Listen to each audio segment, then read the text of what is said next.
That's called we don't have an intro yet because we just start shows here. We figure out the professional stuff later. That's why I scarfed down when I was chewing very quickly. It's like, I don't know if there'll be an intro. Let me not start No, by not eating. yet, but I'm sure if Matt comes up with it, it'll just be him singing some bad jingle like the other show. But welcome everybody to the second episode of Battleground Countdown. I do want to start off by saying thank you to everybody who did watch the first one. I kind of just dropped it with no real promotion just because I wanted to see how many people would tune in and watch it. And for a channel that averages very regularly 100 views or less, actually a good number of people watched it. So I do appreciate that. Whether you stayed the whole 2 hours, I don't know, but a view's a view, so it counts. With that said, though, unfortunately, Matt could not be here this week, although I have a perfect co-host in his place. He is, of course, for those of you in the space, a former Movie Trivia Schmodown competitor and contender for the Geek title. He is, of course, a movie reviewer over at Bite Size Breakdown, as well as contributing to their YouTube channel with his show, One Gotta Stay. And he is, most importantly to me, the current movie Battleground champion, Amaru Moses. Amaru, welcome. How are you doing, sir?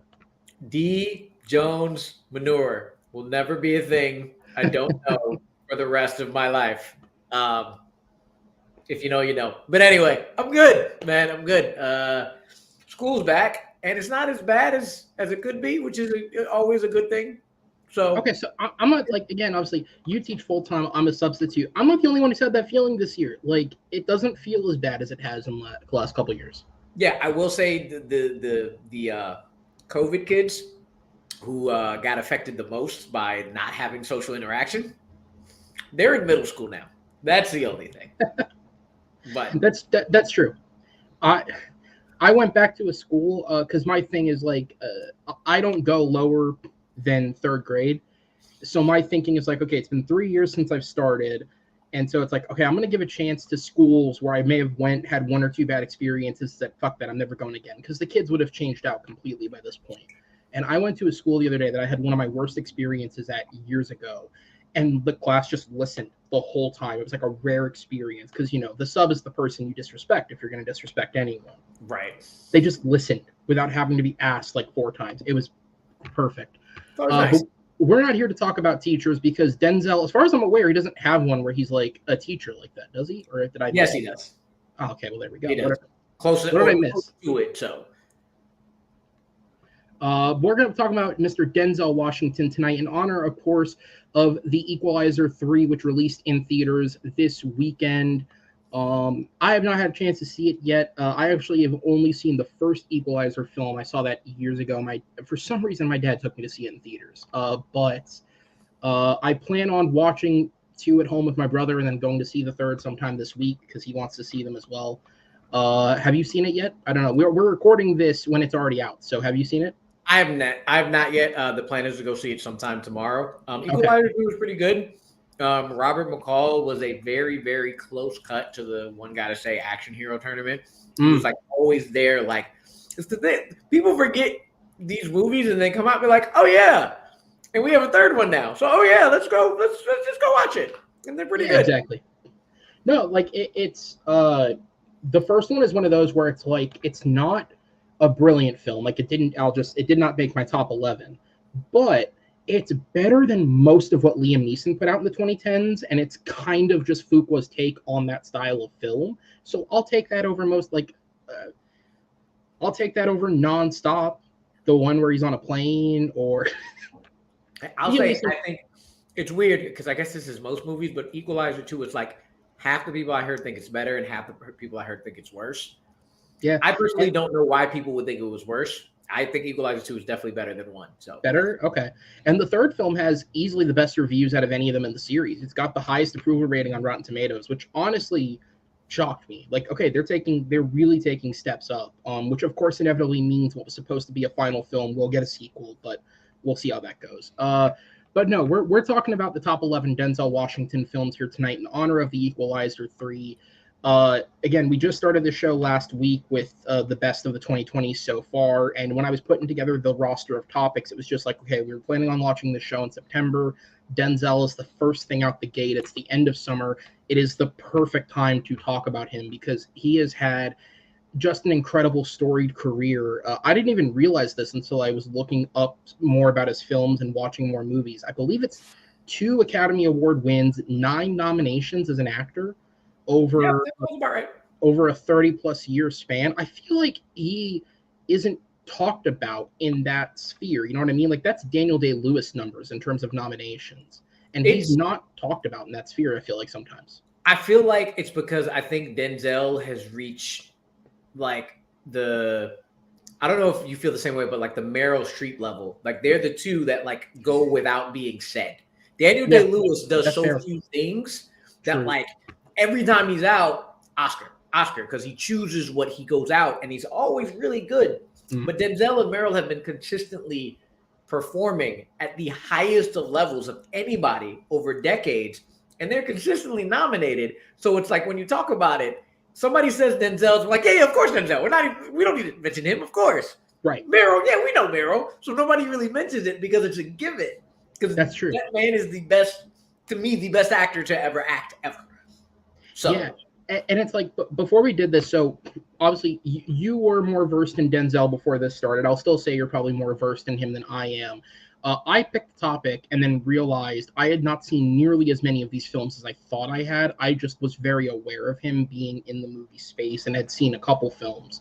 And so between rewatching some that I enjoyed and wanted to see again just to be sure of how I felt, and then watching a series of new ones. In the last week, I've watched 20 movies of varying degrees of quality in Denzel's career. And he is not bad in a single one of them. He's legitimately one of the few actors out there that I think we can say never just turns in a performance.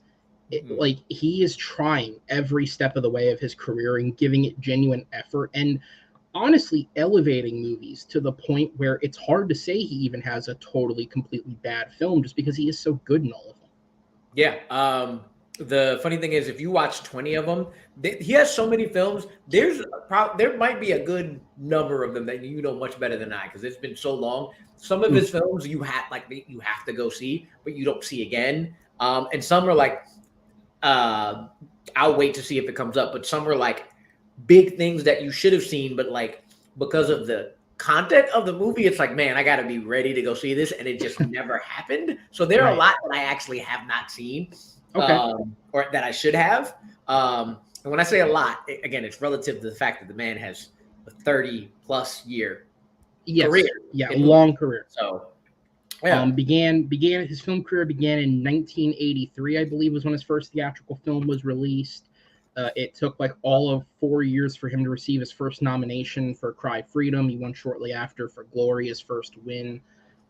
And he's just been on a roll ever since. We can talk more at the end about the films that we haven't seen, because we talked before. I have a list as well, so we can get into that at the end. But why don't we go ahead and hop into the actual show? So the way that this works is separately, we've put together our lists. It's a format you guys have seen before, but just with different people talking. So we've put together our separate lists. If you ask the question, if this is your first episode, why top 11? Because it's different than 10 and it's not quite 12, which other shows do, so 11. With that said, Amaru, since you're the guest, you're going to go first. You'll do your bottom 4, 11 through 8. Then I'll do my 11 through 8. Then you'll go 7 through 4. I'll do the same. And then for our top 3, we'll trade back and forth. I'll be keeping notes throughout the show on where we have things ranked. And at the end, we'll sort of put together the show's official top 11 Denzel Washington movies based off where we both ranked them. And given that we've both openly admitted that we've seen a lot, but also have some blank spaces, I'm very interested to see where this goes. All right. For the top 4, should I just list them out or one by one talk? How do you want to do that? So for the first 4, so just we'll do 11, 10, so far, so on and so forth. All right. So I'll just knock them out. So for me. No. So you can go one at a time and then talk about it. That's what I mean. Because then if mine is higher on the list, basically, if it's in the next section, so if your 10 is my 7, then we'll just punt it to the next spot. Got you. All right. So for me, my number 11 is, I believe, it's his directorial debut. It's Antoine Fisher. Go ahead. That's not on my list. Yeah. So I'm still standing. I'm still strong. I was trying to remember the quote. Antoine Fisher is a really, really great film that weirdly a lot of people have not seen.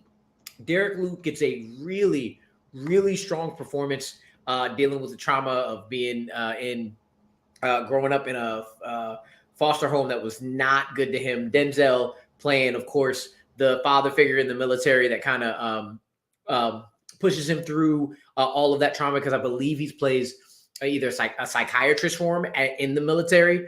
And it's heart-wrenching. It's heartwarming at other times. There's a very, very early performance from Viola Davis that like nobody knows about unless you're like really looking into it. And you're like, I see where the snot bubble comes from. Like it was there at the beginning. And it's just really powerful, really moving.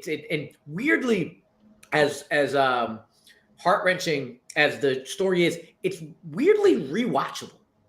Like usually those really hard, tough ones are not. This one actually is. You really, really get connected to Antoine Fisher's character and the relationship he has with Denzel. And the performances are just flat out really great. That you want to see them again. You don't mind watching the story again. So it's a really, really great film. Yeah, absolutely. So this is one of the ones I said I have a side list of films I didn't get to. This is one of them, unfortunately, I just never got around to. I feel like, though, given the general success and appraisal of his films, I feel like Denzel Washington's underrated as a director, because certainly the one that I've seen, which we'll get to later, is on my list. And I've heard this about his other films. I mean, all I've heard for years, like before I'd ever heard anything about the plot of Antoine Fisher, all I'd heard was Derek Luke and Antoine Fisher, the performance that he gives. And I feel like, given the type of performer that Denzel is, it's only natural he would pull that performance out of actors. So yeah, it's great. It's great to see it on your list. Again, it's just one of those ones where it's like, as we were coming down to time, based on runtime and previous interest, I had to start picking what I was going to watch. And it's a shame. Now I wish I'd seen it because it's on the list. But what's your number 10? So putting together the list, I asked you before we got on, is this a favorite list or best list or a combination of both? And it's a combination of both. So with that, this order I have is not my favorite in order, and it's not the best in order. It's just an arbitrary amalgamation of like, where do both of those things rank for me? Like, how much do I like it, and how much objectively can I say this is a better movie than the other? And then I say this outweighs that, and then it just lands here. So funnily enough, this movie at number 10 is a movie you bashed the shit for like 2 minutes straight before coming on here, or maybe even 2 minutes. I don't know. It's Fallen. I really, really, really love that film. Time is on my side. I hear that song, I go straight to Elias Koteas singing that, and his spirit going from one person to the next to the next. It is a mystery upon mysteries. John Goodman is, to me, a really good co-star with Denzel. That's a pairing that like I never knew that I wanted, and then I saw it. And again, it is a movie I have seen many times as a kid. Like in the 90s, in the 2000s, it was on as like, ooh, Fallen's back. Yes, please. Because I think if you've seen me on any discussion show, you have heard me say a movie is only as good as its villain or antagonist. And I really think Elias Koteas and the people that inhabit his character throughout kill it. I just remember how I feel and how Denzel is moving through this really just mysterious and what's the word? Not sci-fi, but like a almost like spiritual sort of supernatural. Yeah, supernatural type stuff. And dealing with that. One thing about Denzel, he's the greatest actor of all time to me. However, there's an argument that I don't fight against that people put up that he doesn't have much range. Very honestly, I can see it because he kind of just plays ranging. He did different ranges of Denzel being Denzel. And Denzel being Denzel is better than damn near everybody doing anything. So, but like one thing I want to see that I haven't seen him in, I want to see him in a straight comedy. I really just want him to get in one straight comedy, see how he's do, because there are like really far places on the spectrum where you're like, this is Denzel not playing Denzel right now a bit. Fallen to me is one of those areas where him having to be in the supernatural, it's kind of getting out of it's a movie you haven't seen from him. But I like the intensity. I really like the antagonist. And I like the dynamic between John Goodman and Denzel a lot. Yeah, I to be fair, that is incredibly funny. That was like the one movie I picked out that I saw that I decided to like just. I was gonna say there were two movies that stood out to me as far worse than the rest. Now I don't want to say the other one in case it ends up being on your list because that'd just be funny as hell. But I'll say Fallen doesn't completely not work. You're right. Denzel's never turned in a bad performance, and I would say that both as a movie and as a performance, this is certainly a unique one in his career. I can see for that alone why people would enjoy this. For me, it was just it was the supernatural element of it on a whole. The way that it's put into the film and sort of executed just didn't work for me. The ending came off as a little Deus Ex Machina. You have to make some logic conclusions to figure out how they get to the ending they get to.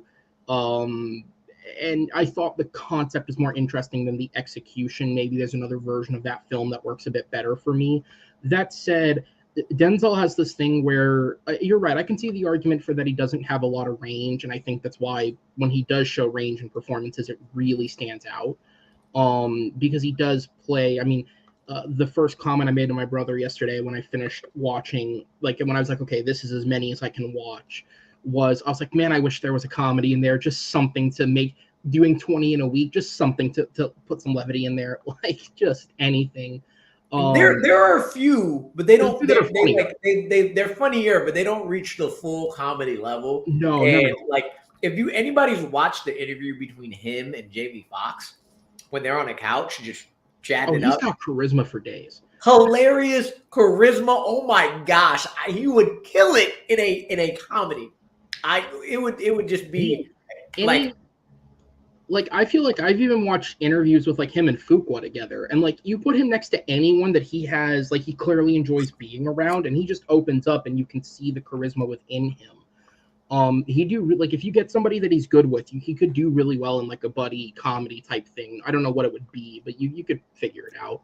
I feel like him and Jamie Foxx needs to be that because they can both act their ass off, and they're both really funny. True. Yeah, I think that would be a combination I would like to see. That'd be true, and it feels like Jamie Foxx goes a few years without being in something great, and then every couple of years he'll have a great film, and you'll just be reminded of like, fuck, I want more Jamie Foxx.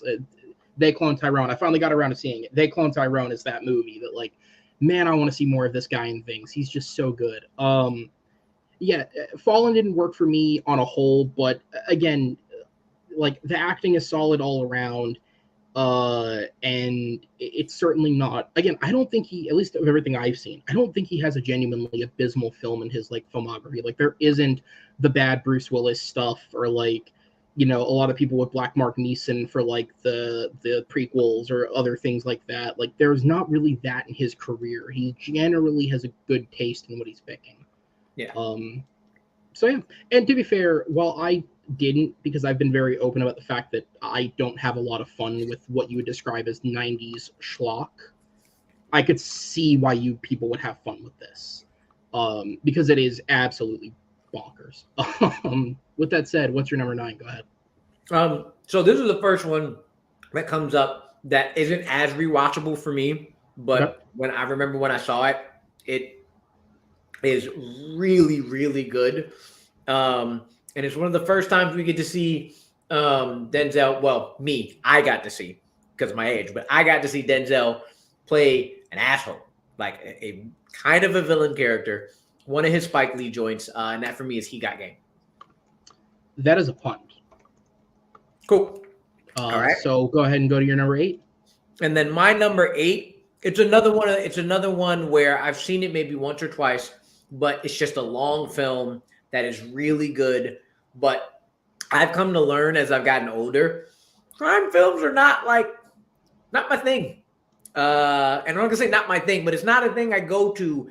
Heist films, on the other hand, love heist films. Okay. But just straight crime films, I'm like, these are good. But like, I have yet to see The Godfather, or Heat, or any of a lot of those classics. I didn't care for it. I haven't seen Heat. I saw Godfather because of a film history class, but I have not seen Heat. So. Yeah, I saw Godfather Part 2. Took me a really long time to see Goodfellas, and that was when I was like, okay, this is one I really enjoy. But for me, number 8 is American Gangster. Okay, go ahead. That is not on my list. Yeah. I believe Ridley Scott. Yes. Ridley Scott. So real guttural, real just like you feel like you're there. And this is Denzel full charisma. Frank Lucas was the charisma of charisma. Him selling blue magic and just getting everybody around him to like follow his rules to not get caught. And look, this movie's been out a long time, so if you don't, even if this is a minor spoiler, whatever, it's been out forever. Like that change when he puts on the fur coat and like you find out he shouldn't have done that, and seeing how he does that, Russell Crowe going after him. Wait, did you get around to seeing it?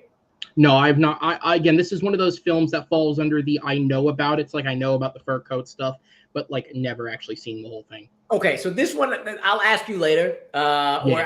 There's one scene with another very prominent actor where something happens to that very prominent actor, and you're like, oh, fuck. Denzel is not, Frank Lucas is not playing. And it is just, he is on his shit. He is a grown-ass man doing grown-ass things. And he is not playing. The cast is like really stacked. It's massive. And the first two I'm going to mention is like, are you mentioning them? Yes, I'm mentioning the two rappers in Common and T.I. for one. They're actually really good. Chiwetel Ejiofor, who does not get enough love most times. Idris Elba, Russell Crowe. It's a great cast, really stacked. But it is, for me, it's a crime film. A little bit slow pace sometimes, then it ramps up. But for me, for some reason, they don't interest me as much rewatchability factor as other genres do. So that's fair.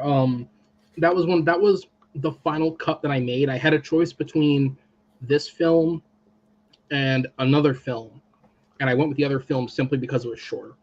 So that was the deciding factor. It was shorter. You can feel how long this movie is sometimes. Mm-hmm. So it was like, okay, let's finish this up. But yeah, no, I've heard nothing but great things. Certainly for a while there, it looked like this was the last grasp of Ridley Scott, because he goes on a really bad to mediocre run after this movie with like Robin Hood. A lot of people aren't big on Prometheus, The Counselor. Like those are his immediate follow-ups. So, Body of Lies as well, which is okay. Prometheus was okay. Yeah, but it was okay. So no, I've heard a lot of great things about it. And then the other thing I take away from what you said is it just me? T.I. is actually like genuinely not a bad actor. I like him in most things that I see him in. Like he's pretty good. He kind of strikes me a lot like and I know a lot of people may not agree with me on the second person I'm going to reference, but Common. Where I would put T.I. and Common in the same category of where I think they're both really serviceable when they show up in things, but I don't think either of them has grown that much as an actor since they've begun acting. It's just Common's in a lot more dramatic work, whereas like T.I. spent a few years doing the Ant-Man movies. And so it's like, if you got a chance to see Common in the Silo, it really wraps up what you said. Common is just being Common in the Silo. And it's like, this is not bad, but I can tell you're Common, and it's a little like, especially if you did listen to him as a rapper, or you do listen to him as a rapper, it's like, man, Common, you're trying here, but you're Common. So, yeah, that's fair. All right, so we'll go ahead and transition over. I'll go into my number 11. And real great soundtrack by Jay-Z, by the way. Great soundtrack. Soundtrack by Jay-Z for that movie? It is American Gangster, specifically made by Jay-Z. Wow. It was like one of the key ones that didn't go when you look for Jay-Z on Apple. There was a period of time you couldn't get Jay-Z albums on Apple. American Gangster was one of the reasons. It was like, we're not putting this on Apple. They're not doing things for us. But yeah, full on, called American Gangster. It's his album and the soundtrack to the album, and it is a really, really good album. I'll have to go check that out because I do like Jay-Z. With that said, though, we'll go ahead and transition over. We'll get into my 11 through 8.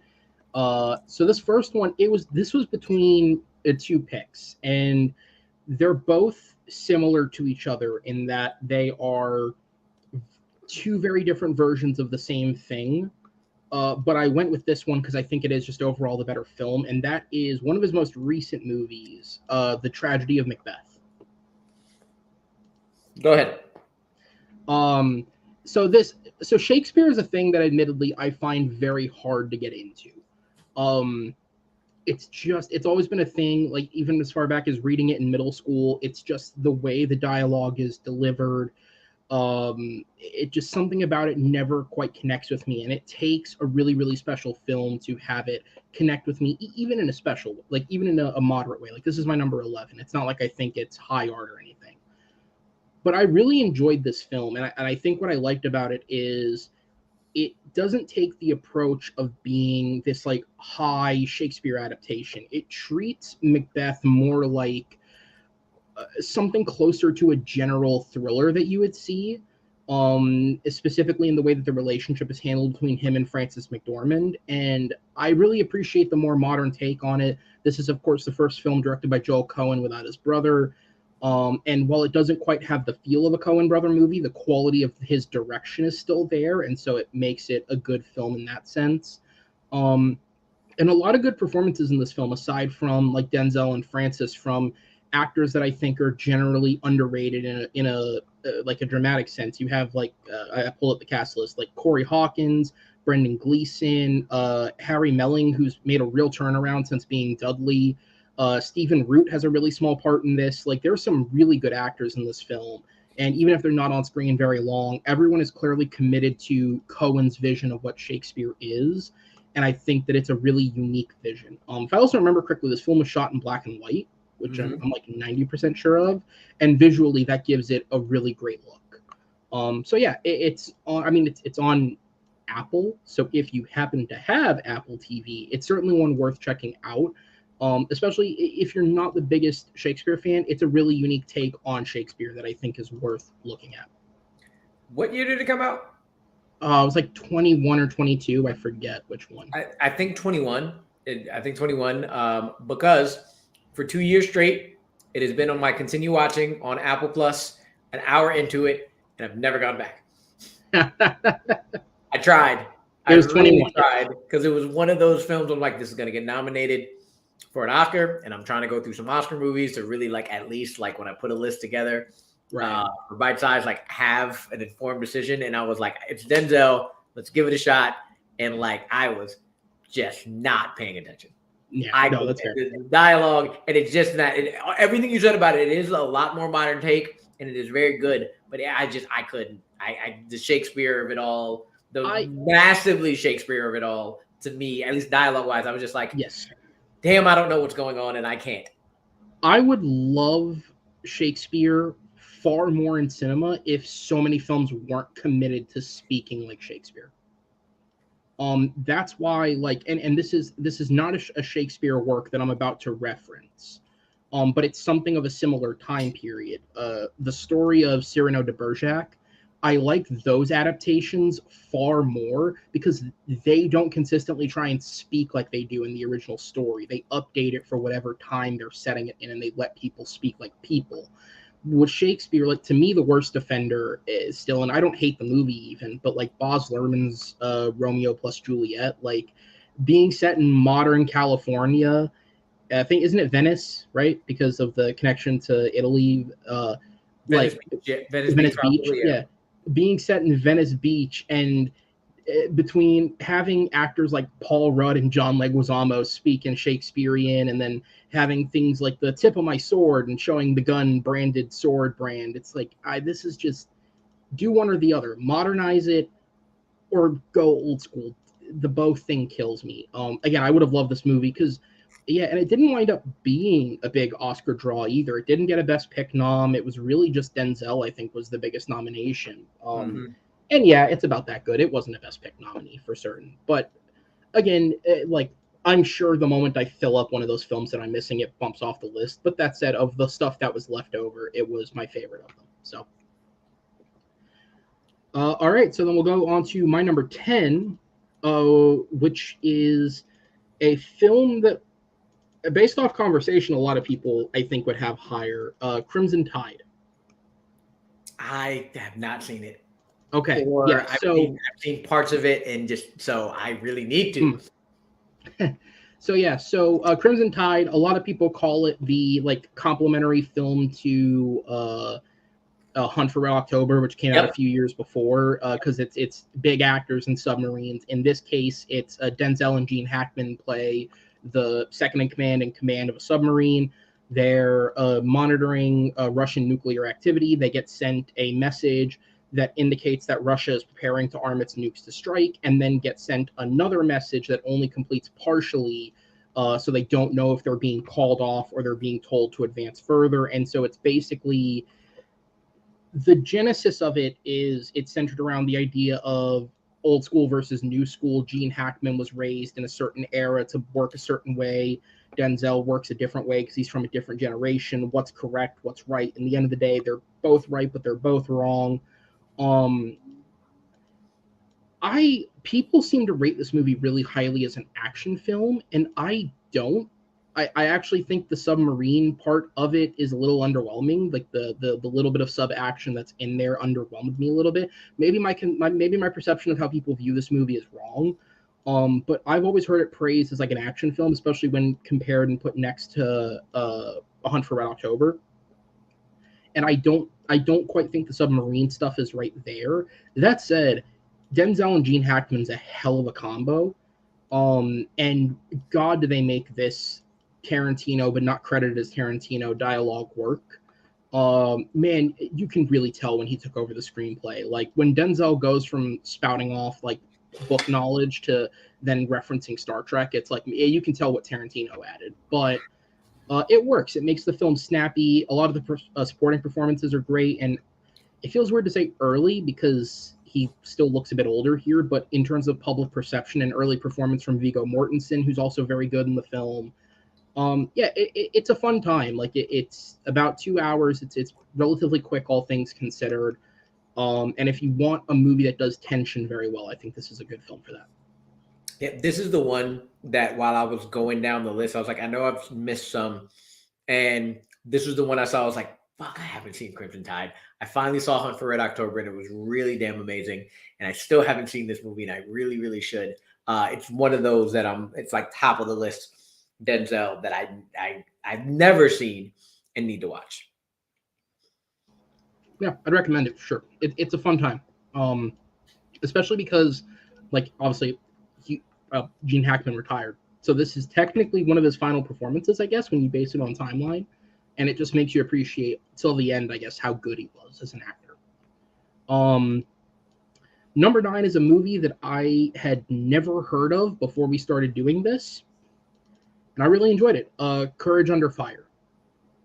Oh, I don't have it. Yeah, so this one is, you'll hear a lot of recurring themes throughout these films. Denzel's a part of the military in this one. And he plays a soldier who was in, I think it's supposed to be the Gulf War, just based on time frame. But he plays a soldier who, because of a confused battlefield, winds up killing one of his own and is repositioned to a desk job following it, where he's investigating people who are up for the Medal of Honor. And this case is put across his desk for Meg Ryan's character, who was a pilot who was killed while rescuing a set of soldiers from battle. And she's being put up as the first female pilot to receive a Medal of Honor, and it would obviously be a posthumous Medal of Honor. And so he's supposed to investigate, like, if she's worthy of receiving it. This is another one where it's all performances. The mystery itself is a little paint by numbers. I think if you've seen enough movies, you can sort of predict who's doing what, but it's basically the main genesis of it is every member of the squad he speaks to has a slightly different story, and so it's trying to decipher why are their stories different, and then who's sort of the bad apple of this group. But it is the performances. There's a lot of flashbacks within this movie to what happened. You actually get to see the events break down from every character's perspective instead of them just telling you over and over. So you do get a good bit of Meg Ryan in the film, and she does give a good performance and something that's definitely not what she normally would do. You get a very young Matt Damon, and this is one of the soldiers. Lou Diamond Phillips is one of the soldiers in this, and they all give very, very good performances. And I think this movie does a good job at portraying the damage that war leaves on you, specifically with Denzel, Damon, and Diamond Phillips. Each of them clearly have seen their fair share of hardened battle, and it's affected each of them very differently. And I think that it's a good way of showing sort of what really happens when you come back from war, because I feel like a lot of movies just kind of, you come back the hero and it gets brushed under, and this movie does a good job at showing you various different points of view of what can happen to somebody who's seen some hard battle and maybe made some decisions they're not exactly proud of. So yeah, this one is just a case of it. There's a lot of really, really good performances in here, more than just Denzel, and then the rest of the movie around it is well made enough that it carries it through. I believe this was his second film with Ed Zwick, who did Glory first with him. This was their first film after that. So, yeah, a solid film. Yeah, my thing is, I cannot remember if I watched it, because I believe this and The General's Daughter with John Travolta came out at around the same time. Yeah. It's one of those two movies that are about the same or seem the same, competing for the same thing, and I don't remember if I watched this, because I remember knowing I watched General's Daughter, but I was like, did I also watch the other one? So it wasn't anything I was like as interested in, and never came around to it. Yeah, fair enough. This was just like, again, when you're pulling movies to watch, it's like you want to pull the iconic ones, but I also just wanted to pull, like, I literally had never heard this movie come up anywhere before. So I was just like, yeah, let me watch it. And I don't regret it. It was a good time. Good time's maybe not the right word for a film focused on war and PTSD, but it was a good film. All right, so then my number 8 is a film that I don't expect 99% of people who make a top 10 or 11 Denzel films would put on their list, mostly because the average viewer just sort of shook their head at this one when it came out. That said, I've seen it multiple times and had a lot of fun with it. The Magnificent Seven. I don't have it on the list, but it made my short list while I was going through it. Here's what I like, because I have seen both versions of this film. Here's what I like about this movie. It doesn't try to be the original Magnificent Seven. At no point does it ever try and mimic any of the original style. It doesn't try to be an old type of Western. It is completely its own film. If anything, I'd argue it's a little too much Angel Has Fallen Fuqua and not quite enough like Training Day Fuqua. I would have maybe liked it a little more serious. But the actors in it are just having a hell of a time. Like, Denzel's great. Pratt plays a slightly different character than you're used to seeing, but his charm still comes through. Ethan Hawke is great in this.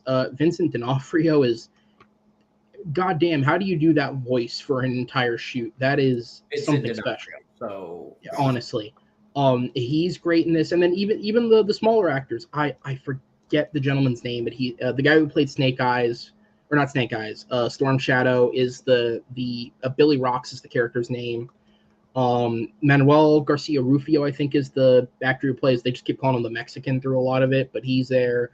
And then there's a Native American actor as well. I can't remember. But like, even the smaller guys are like, they all have chemistry with each other. They're all giving good performances. Peter Sarsgaard's fucking terrifying in this movie as the villain. Like, he is almost in another film, but in the best way possible, because he is just giving it his all. So much so that, honestly, I think I kind of prefer him to Eli Wallach in the original, because Eli Wallach, it comes off as sort of more just a general bad guy performance, whereas this guy is so almost unhinged that it's memorable. And then, of course, Haley Bennett playing the wife of the guy who's killed. It's just not often you see a woman with something to do in a Western outside of fall for the hero or be saved by the hero. So, yeah. Look, this. By the way, you just reminded me I need to go watch the Western Ahsoka. I missed last episode, so thank you for that. I appreciate it. Yeah. So, it's a lot of fun. Like, I don't know. I rewatched it for this as well. I think it's my third time seeing it. It's just a lot of fun. Like, I don't really know what else to say. And as we said earlier, he doesn't have like a comedy. A lot of the stuff is a little more seriousness driven. There isn't just a lot of pure fun in his filmography. I have to appreciate the stuff that's there, and this is the one that stood out as the best to me personally. So, all right. So that's I love Magnificent Seven from when I saw it. So I've only seen it once, and I just remember how much fun I had with it, and really, really enjoying it. If there's anything I love more than a heist film, it's an ensemble film. I love big ensemble films. So Ocean's 11 is your jam. Ocean's 11, I'm pretty sure is like my 6th favorite movie of all time, 5th favorite movie of all time. It's up there. It's one of my favorite trilogies ever. Absolutely adore it. We'll watch it again and again and again and again. So yeah, love it. All right, so we'll go ahead and head back over to you for your 7. Go ahead. All right, so every movie from here on out is just like, it's Denzel. So no matter where it is, it should be higher on any. I just love it. I love every single movie from here on out. Period. And like me looking at this one at this low of a number, I'm just like, man, I just really like this movie so much. So for my number 7, it is one I think that a lot of people shit on for no reason. I got a couple of those on here, and I just think it's one of his most rewatchable, one of his most interesting, and it's. I'm trying to figure out how to say it's a lot. It's like one of those action ones that's like an action thriller that is just something I will watch. It's probably his most rewatchable film to me, and that's Deja Vu. Okay, that is not on my list. I could watch this movie again and again. The time travel aspect, one of Val Kilmer's last things I've seen him in before he went through all his stuff. There's a lot of funny parts of it. The Jim Caviezel is really menacing in this. The unraveling everything. Paula Patton plays really well off of Denzel. It's just you are sucked in really, really quickly, and everything just it's kind of like you get into what happens, and then once you're there, it just goes and goes and bringing in time travel as an aspect of it, and and how they deal with time travel, and how Denzel turns into I don't have to play real dramatic here, but I can play action star here, and it reminds you he is an action star as well. It's just one of my favorites to go watch. Period. And I really enjoy it every time I watch it. This was one of the ones that genuinely I never even considered because the reception on it is generally just very overall. So I just it wasn't really like oddly south for him or very, very good. So I just never looked at it. Although on concept alone, like it sounds really intriguing and it has a better cast than I probably would have assumed. So once I go back through and watch some more of these films, I'll probably add it to the list. Cool. Number 6 is the other one. Way back when Peggy Gubbins started a draft show, and one of the ones that I was a consistent member on was the Rotten Tomatoes one.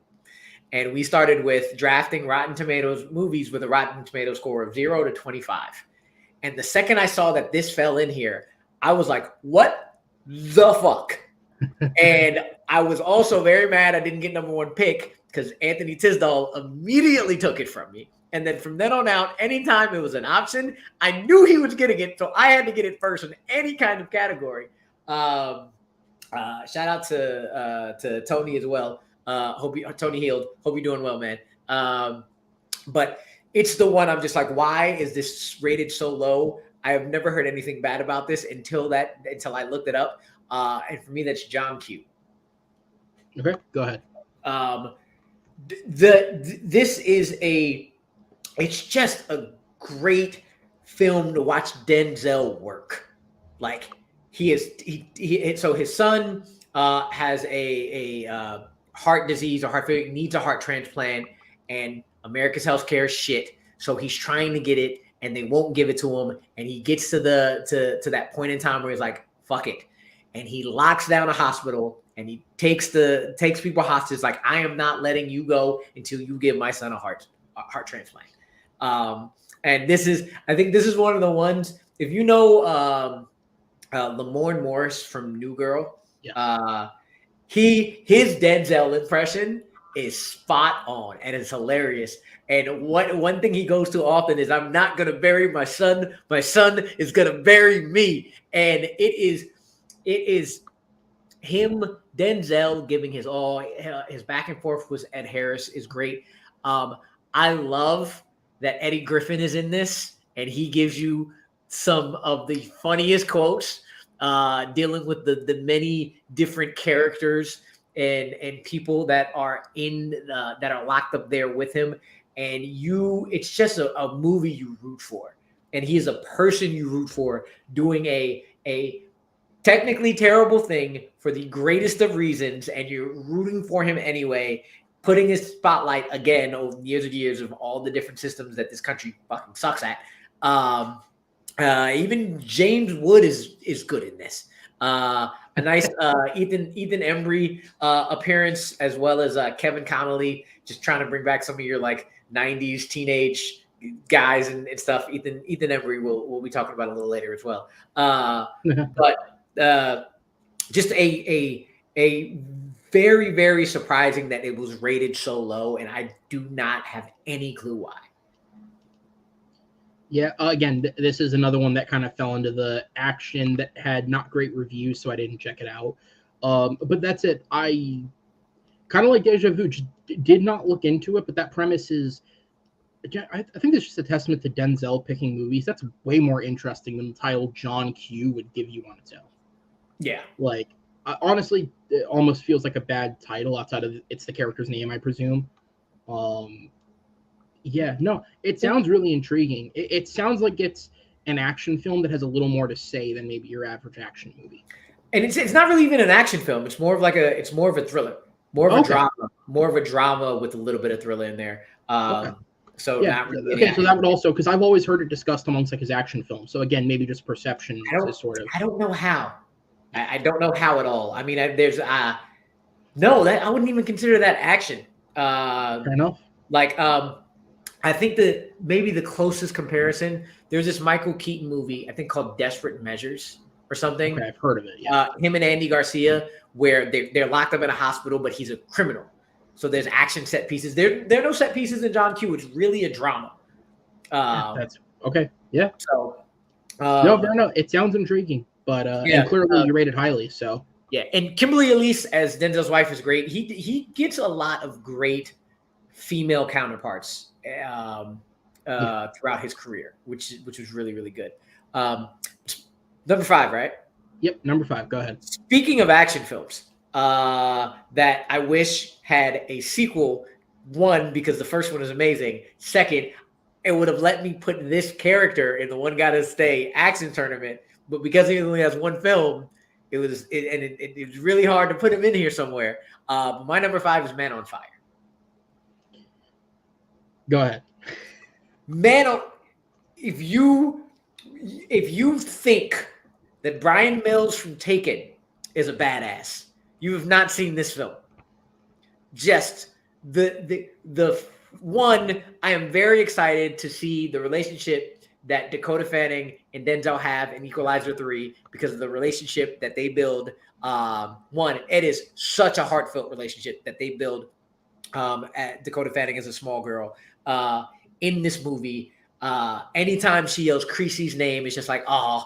And then one, her like chipping away at his hard shell.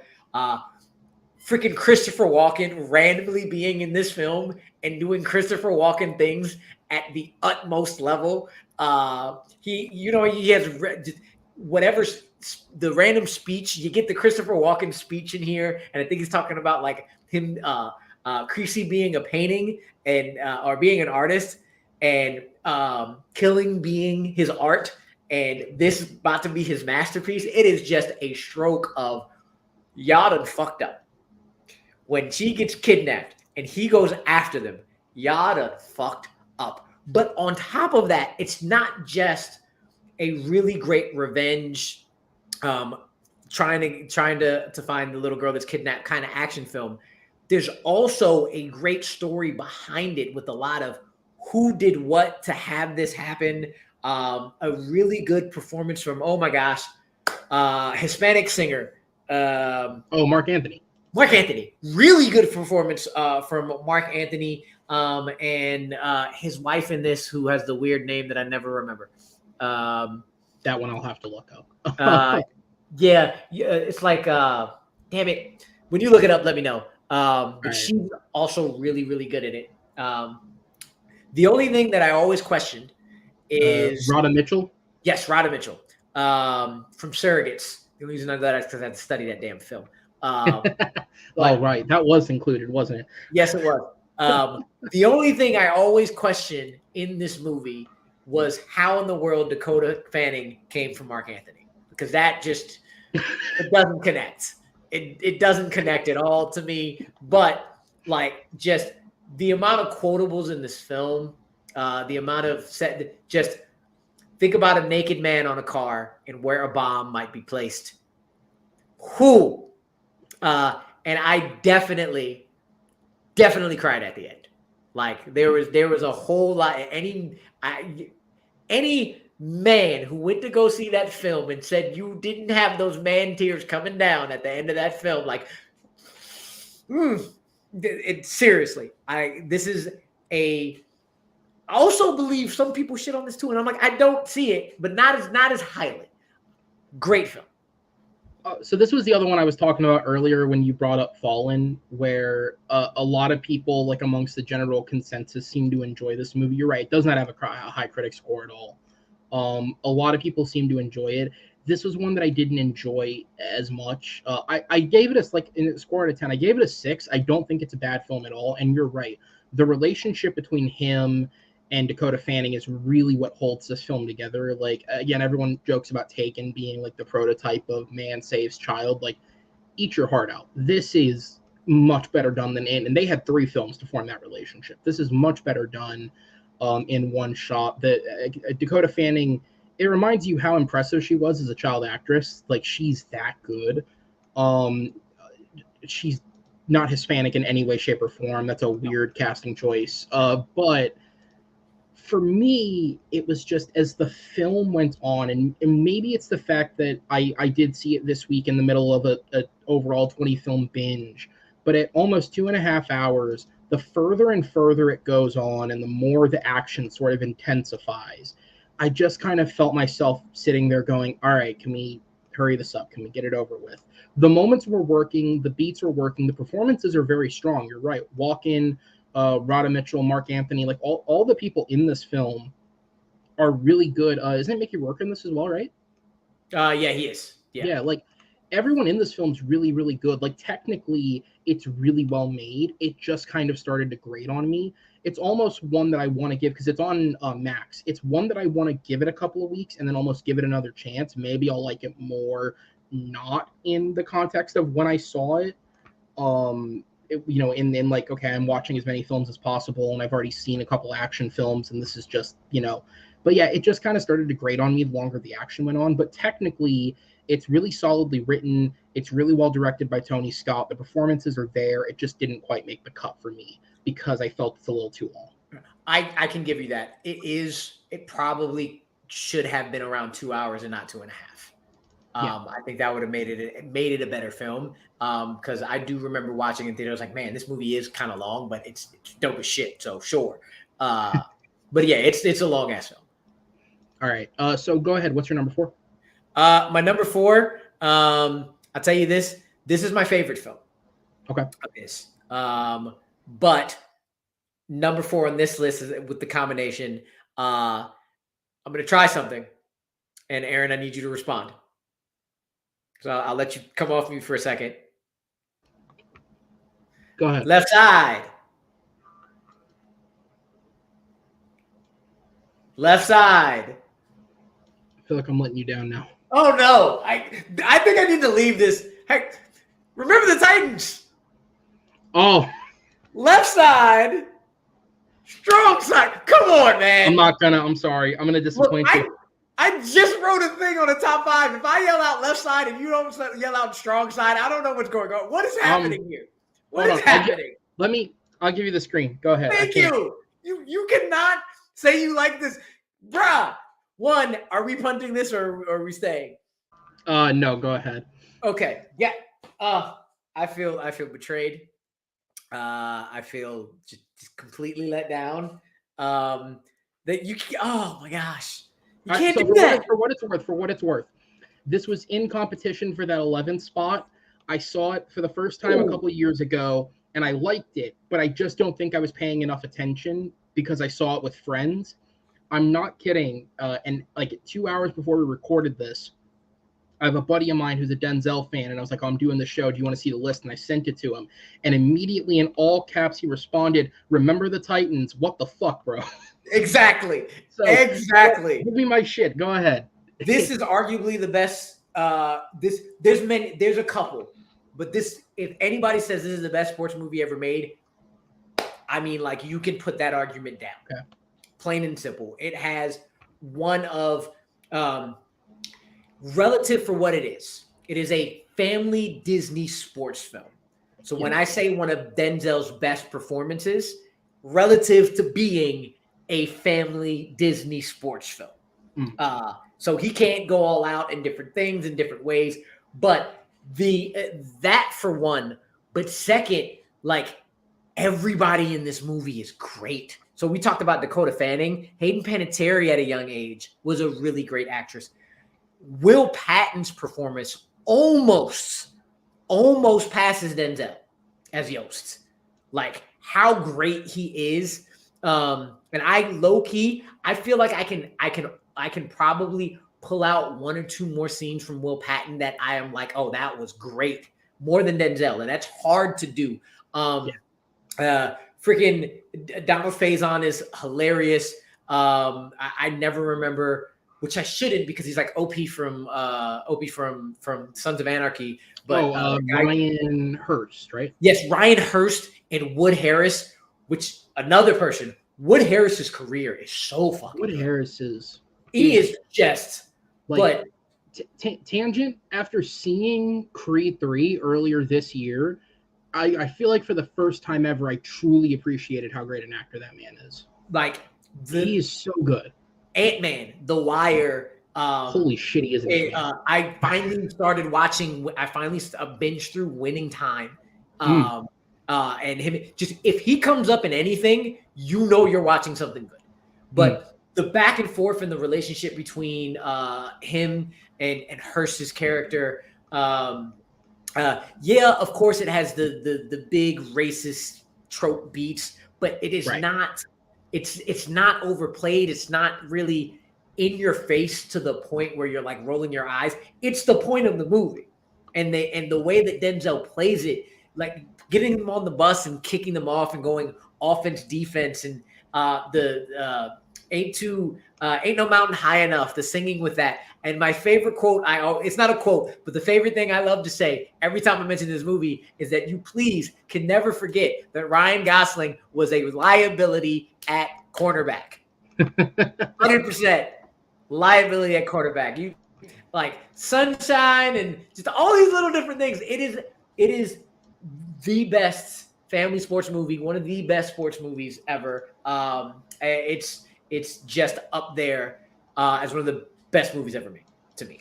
He single-handedly perfects the, like, what is the generic sports movie speech? Like, there's always a speech, there's always some inspiration, and I feel like more than any other film I've seen, he just knows how to nail it in this movie. Like, you're right, like for a Disney film. Also, I have to give some kudos to Disney, a film that is addressing very clear and obvious racism, not something I would expect to come from Disney. I feel like they'd want to stay away from that given, their past, but this movie genuinely feels like it was made with no one holding them back to a certain extent. It feels like it was made the way that they wanted to, within the parameters of being a Disney film. Yeah. And we were talking about comedies before. Just him and Donald Faison, that back and forth in the gym, is football fun. No, sir. Football is not fun. Football is fun. It's just that back and forth. Like that shows where the comedy could come from with him and the charm and the charisma. It's just and his overall screen presence, even amongst actors being like you said, he pulls great performances out of other actors and actors that asses off, and him still being the damn near the center of attention. Yeah, it's amazing. I mean, you talk about Gosling. Isn't Ethan Suplee also in this? Yeah, Right? yes, One of the football players. That's what I meant before. Not Ethan Embry, Ethan Suplee. Oh, Ethan Suplee. Yeah, thank you. When I was saying it in my head for John Q, I was like, that doesn't sound right, but I'm going to keep that. Ethan Embry, you know what it is? Blind Spotting. Ethan Embry is Blind Spotting, and I can't get that movie out of my head ever. All right, you know what? I gave them both the same score. I went with Macbeth because it's more recent. We have so little crossover as is. You've convinced me. I'll put it on the list just so that, because you're right. There's so like, I feel like this is a movie where you don't even have to watch the whole film. You can just Google a scene and get the comedy or the inspiration or the great performance or whatever you're looking for out of it. I hate to say this because I hate using something like TikTok for films, but this movie is like built for TikTok, where you can just post like 2 minutes out of it and just get exactly what you're looking for at any point in the film. It's a really I was gonna say, a lot of times if you're watching that, you're like, shit, I want to go watch the movie now. Yeah. Again, it's just initially like, because I remember when I saw it a few years ago, I gave it the same score I gave The Tragedy of Macbeth, and it was just one of those where I was like, okay, I saw Macbeth a little more recently. I remember it a bit more. I didn't remember the Titans, but no, you know what? I'll put it. It is a really, really good film. It was one of the ones that was in contention, so I'll put it on the list. That way, it at least guarantees it a spot at the end of the episode. Because you're right, in terms of iconography, it shouldn't not be there. So there you go. I'll put it on there as my number 11. And that was your number 4, correct? 4, yes. Okay, so we'll go back over to mine then, as I finish writing that. All right, so then my number 7 is, man, we're gonna have a really different middle of the list, because I feel like all your middle of the list is like all the crowd pleasers, and my middle of the list is like his nominations essentially. So my number 7 is Glory. We're punting that. Okay, fair enough. By the way, same with you. These are all really fucking close to each other. Yeah. Like, number 6 is Training Day. We are also punting that. Fair enough. Number 5 is Malcolm X. And that's the other one we're punting. There we go. Okay, cool. So that'll do it. All right. So then my number 4 is Philadelphia. I have not seen this film, and I really, really should. That's totally fair. Is this one of the ones you referenced earlier when you meant about subject matter? Yeah. Okay, fair enough. Yeah, man, this is, and what's weird is because Denzel is so enigmatic as an actor, it's weird to say that he's not the star of the show of something, but it really is Tom Hanks in this. Like, he is giving such a real, almost realistic performance as somebody who is dying of AIDS. A lot of credit goes to the makeup team as well. He really does genuinely look like he's progressing in health throughout this film, or I guess regressing in health throughout this film. To a convincible degree. Jason Robards plays the head of the firm that fires Tom Hanks. And for anyone who doesn't know the plot of Philadelphia, Tom Hanks plays a lawyer who works at a law firm. They discover that he has AIDS, and therein is also gay, because at that time it was basically considered if you were a man who had AIDS, you were gay. And so he's terminated for a supposed mistake he made. The movie clearly shows you he did not make this mistake. He was fired more than likely because of discrimination. And Denzel Washington, who plays a lawyer who has competed with Hanks in the past and is very clearly bigoted against him, decides to take on the case anyways because he finds some connection in being discriminated against. And so they kind of make that connection initially that way, and that's why he takes on the case. Denzel's great in this film. It's one of his most understated performances, because if there's something that Denzel's really, really good at, it is going big. I mean, we'll get to Malcolm X and Training Day later. He's got some really great scenes where he just goes for it as an actor. He's really understated in Philadelphia, but it's to his benefit. He does a really great job with it. And him and Hanks have this really believable chemistry with each other, where there is always this sense of uneasiness on Denzel's part, but he also wants to genuinely help him. And I always enjoy a courtroom movie where the lawyers aren't afraid to get inventive. And some of the things that Denzel does in this film to sort of try and make his points, because of course, when it's a top law firm that's being sued, they're going to have their ducks in a row. They're going to be able to get around what you're trying to say. But it's a really good courtroom scenes, really good personal scenes. Something that shocked me just because I didn't know he was in the movie. Antonio Banderas plays Tom Hanks' lover in this. Couldn't have told me that like 2 weeks ago for a trivia match. Oh, that sucks. I'm sorry, man. Yeah, I didn't know he was in this either. yeah. I was like, it hurt me. Dude, I was watching, like, I was typing something on my computer as the credits were playing. So I was like, oh yeah, the Springsteen song that won the Oscar. Let me just like not pay attention. And then I see Banderas' name roll across the screen. I'm like, no way he's in this. And then I look it up. It's like, and he's really, really good. And this is like pre-Banderas. Like this is like almost pre-Desperado. This is pre him being Zorro. Like this is early Banderas, and he's really good and really vulnerable for the little bit of screen time that he does get in this movie. Yeah, man, and I think it's a really accurate portrayal of how people view people they don't understand, especially for the 90s, because it is very dated, it is very modern of the 90s. But I think there's a messaging in it that still relates to this day, because there are a lot of people that can relate to the feeling of just being stared at because you're different in a public space. And I think that that's obviously the struggles of somebody with AIDS and the struggles of somebody being Black in America are two very different struggles with their own different specifics instances. But that commonality of being called the other and that being the bonding point for two people who really don't get along based on personal beliefs is a really intriguing idea. For years, I just heard about this film as like the film Tom Hanks won the Oscar for, and I never really thought about it until this came up, and I'm glad I watched it. It's a really good movie. I've been wanting to see it for a long time, even before it screwed me in this match that's going to be coming out. That had to be like was that a 5-pointer or something? No. It was a sudden death. Yeah, like pretty deep in a sudden death. And they said Philadelphia. I was like, fuck. Yeah. I've only seen that reaction from you one time, and that's when I gave you a goddamn Conjuring blind round. Yeah.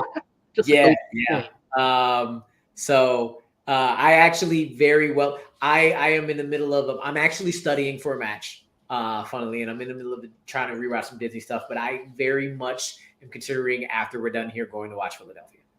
No, it's really good. It's a really good movie. And I don't remember. I think it's on Stars, but I'm not sure. But it's a good movie. Obviously, it's my number 4. Okay, so with that said, we're gonna get to my 7 through 5 now. His 1 through 3. We'll go ahead and start with just your number 3 first. So which one is it? It's Glory. Okay. Glory is my number 3. I'm pretty sure I've seen it more times in a classroom than anywhere else. Really? As a student, yeah. Okay. As a student more than as a teacher. But just this movie is everything you want a war movie to be, and it is especially what you want a war movie about an African American regiment to be. You got the people that you need. Him and Morgan Freeman just in a movie together. Matthew Broderick does really, really well. Again, another one you're crying at the end for sure. And like the Denzel tier, man. That scene is probably one of Denzel's most iconic scenes ever. When he gets whipped and he's just staring, and the one that is why when you have one tier, it's called the Denzel tier. Yep. How good he is in that. And another one where he's playing funny. He's playing funny to a degree while being dramatic. And this film is just really, really amazing. Yeah, so genuinely, my 7 through my 1 are all various levels of like truly elite films, and so it was just like who goes where go, like, you know, where do you put them? Glory falls to 7 for me only because while I do think his performance isn't bad, I do think Broderick is a little miscast in that lead role. Honestly, through most of the film, the thought I had was, because a lot of people just kind of blatantly go, Broderick shouldn't be in this movie. The thought that I had watching it was, I would have flipped him and Carrie Elways. Yeah. I think Elways could have played that role a bit better, and I think Broderick could have pulled off the more compassionate, like, you know, the soldier that wants to relate to the soldiers a little bit more. I think he could have pulled that off a bit better than having to be kind of like not quite the racist, but the hard ass who has to act racist. He's cold. He's very cold. There's a sense of he wants to relate to them, but he also wants to fit in as a general. And it is realistically a tricky place to sort of be in. I just don't quite know if Broderick has that as an actor. I do think that I think Elway's just flipped the two, and I think that's a better movie immediately. For me, what stood out in this film is I always enjoy when I can see like an actor that I know from one particular thing in other films. And so obviously Denzel's brilliant. He won an Oscar. Morgan Freeman is brilliant. Andre Braugher in this film, who to modern audiences is basically just known for Brooklyn Nine-Nine, this is such a different performance from him. And he's excellent. I mean, going toe-to-toe with legends of the industry through a lot of this film. And he holds his own. He's really, really good.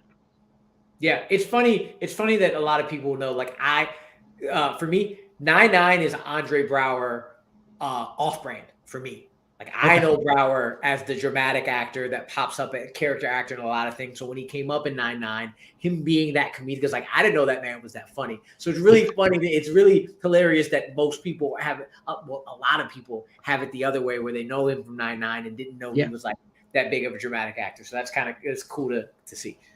Yeah, I would love to see him go back to dramatic acting. Now, obviously, 9-9's over. You know, I haven't seen him in anything recently. I would love to see him go back and do something like this and sort of have another renaissance late in his career, because he's really good in this movie. Just don't do another Rise of the Silver Surfer, please. Don't do that. Wow. Is he in that? He is in that film. Yeah, and he's a dumbass. Is he the military general? Yes, he is. Oh, yeah, he's really. They gave. Not he's really bad because he's a good actor. They just gave him shit. Ew. He's an idiot in that film. Funny enough, I've been dragging my feet doing it because a lot of the later ones are bad. But over the last few months, I've been doing a rewatch of all the Fox films, and I'm coming up on those Fantastic Four movies soon. Just really I'll watch something else. I'll get to that later. But they're not the worst. They're not the worst. There are a lot worse things. There's worse. They're really bad parts. Dark Phoenix is next on my plate. That's worse than any of the Fantastic Four films. Yeah, probably.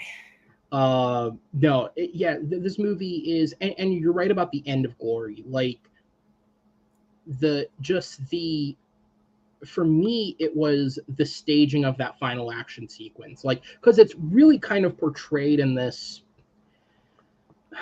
The word is almost stereotypical. Like, it's played like this final stand in an action movie, where in the average action film, this is where the hero wins.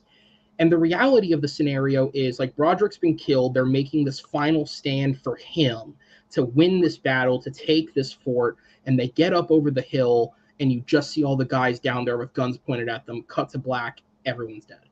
And that's unfortunately the sad reality of how that did turn out in real life, because it's based on real events.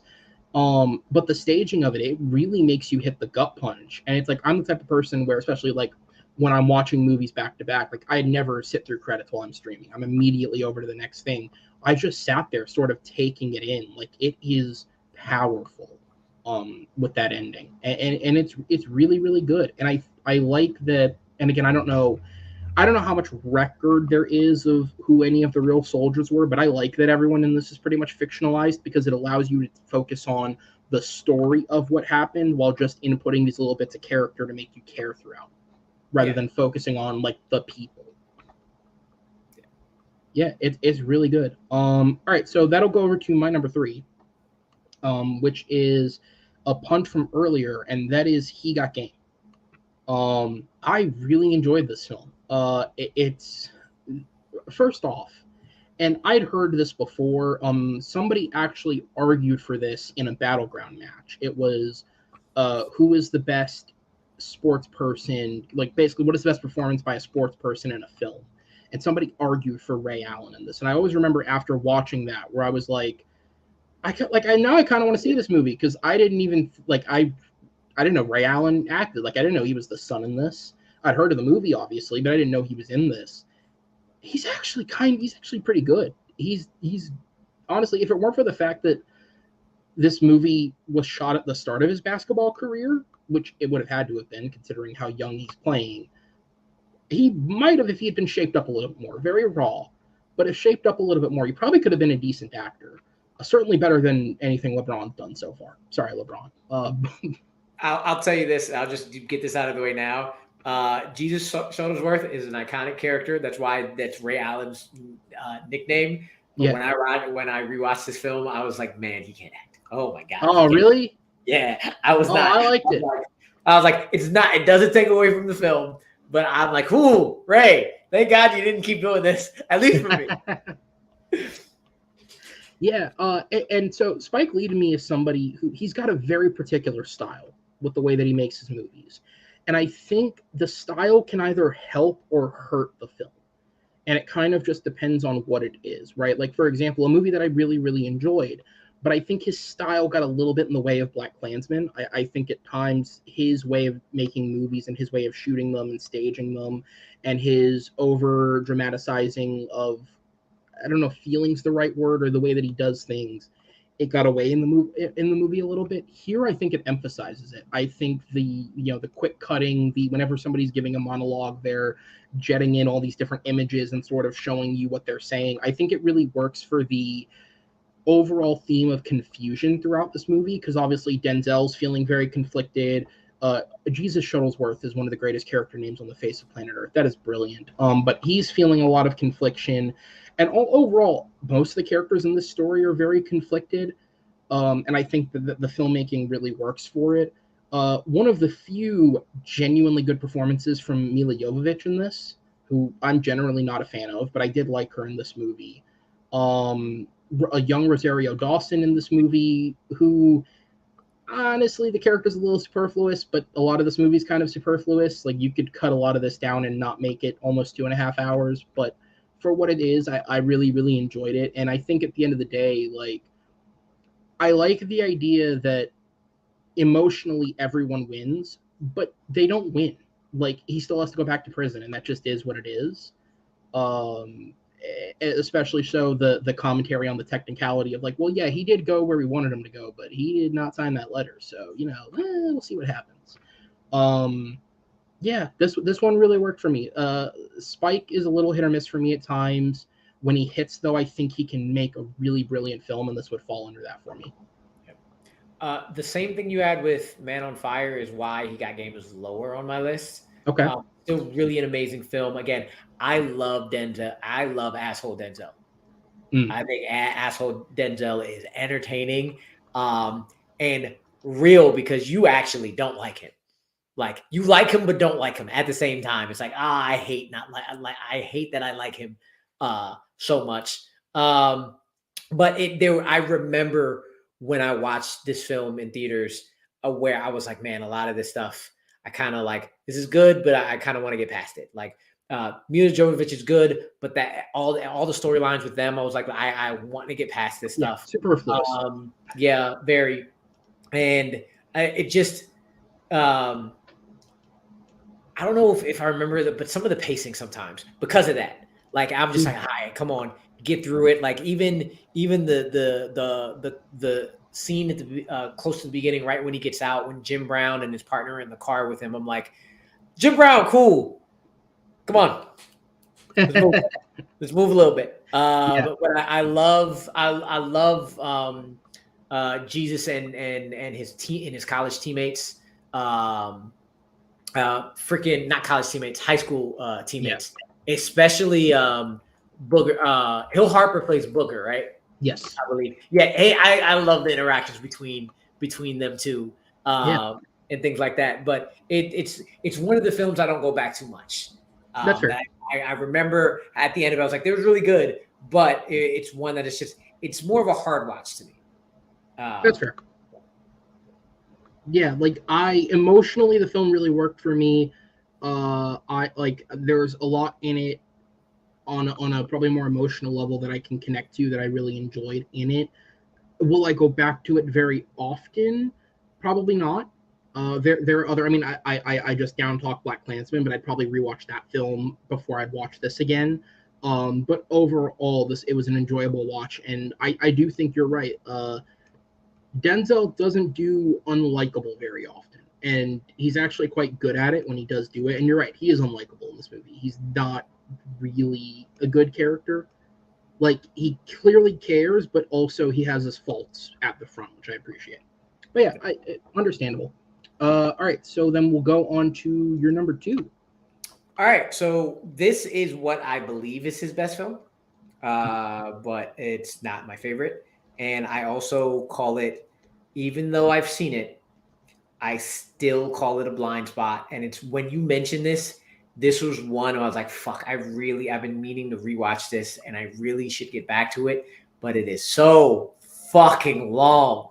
It's Malcolm X. Yeah. And I very honestly.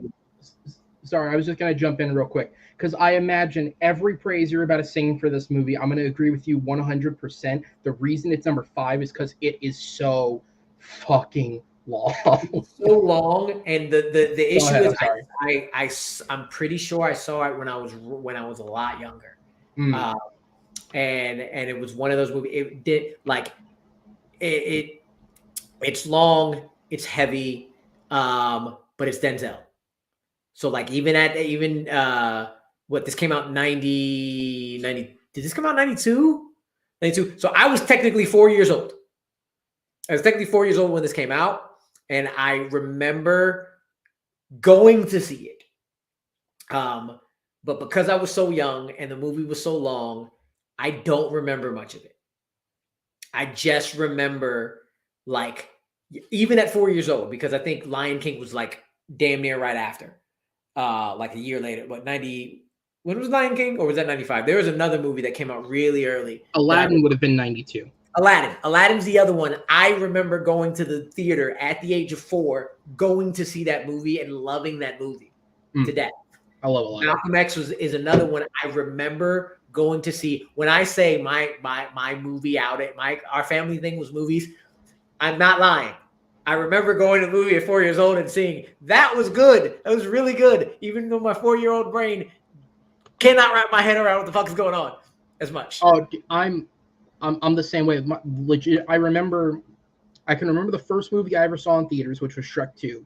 Like I can vividly remember it, and the furthest back memory I can think of, and I've always said it's probably more of a sensory thing because it was my dumbass 3-year-old child self was about to eat toast, but my mom was doing something, so I stuck my hand in the toaster to get the toast out, burned myself, and then I just remember being sat down on the couch and watching Harry Potter and the Sorcerer's Stone because my dad was watching it, and that's like the furthest back I can remember anything. But I remember that, so I'm with you there. Yeah, but since then, I have seen clips over time here and there as like my dad would rewatch it, other people would rewatch it, and I remember, yeah, this was really, really good. So for me, this is kind of too somewhat on a technicality because there's no way I was not putting this higher than like any lower than 2 for me. Like this is one of the greatest films ever made. This is probably Denzel's best performance ever. He's one of the many people that got robbed because the Oscars robbed somebody else earlier in their career. They had to make up the shit for Al Pacino.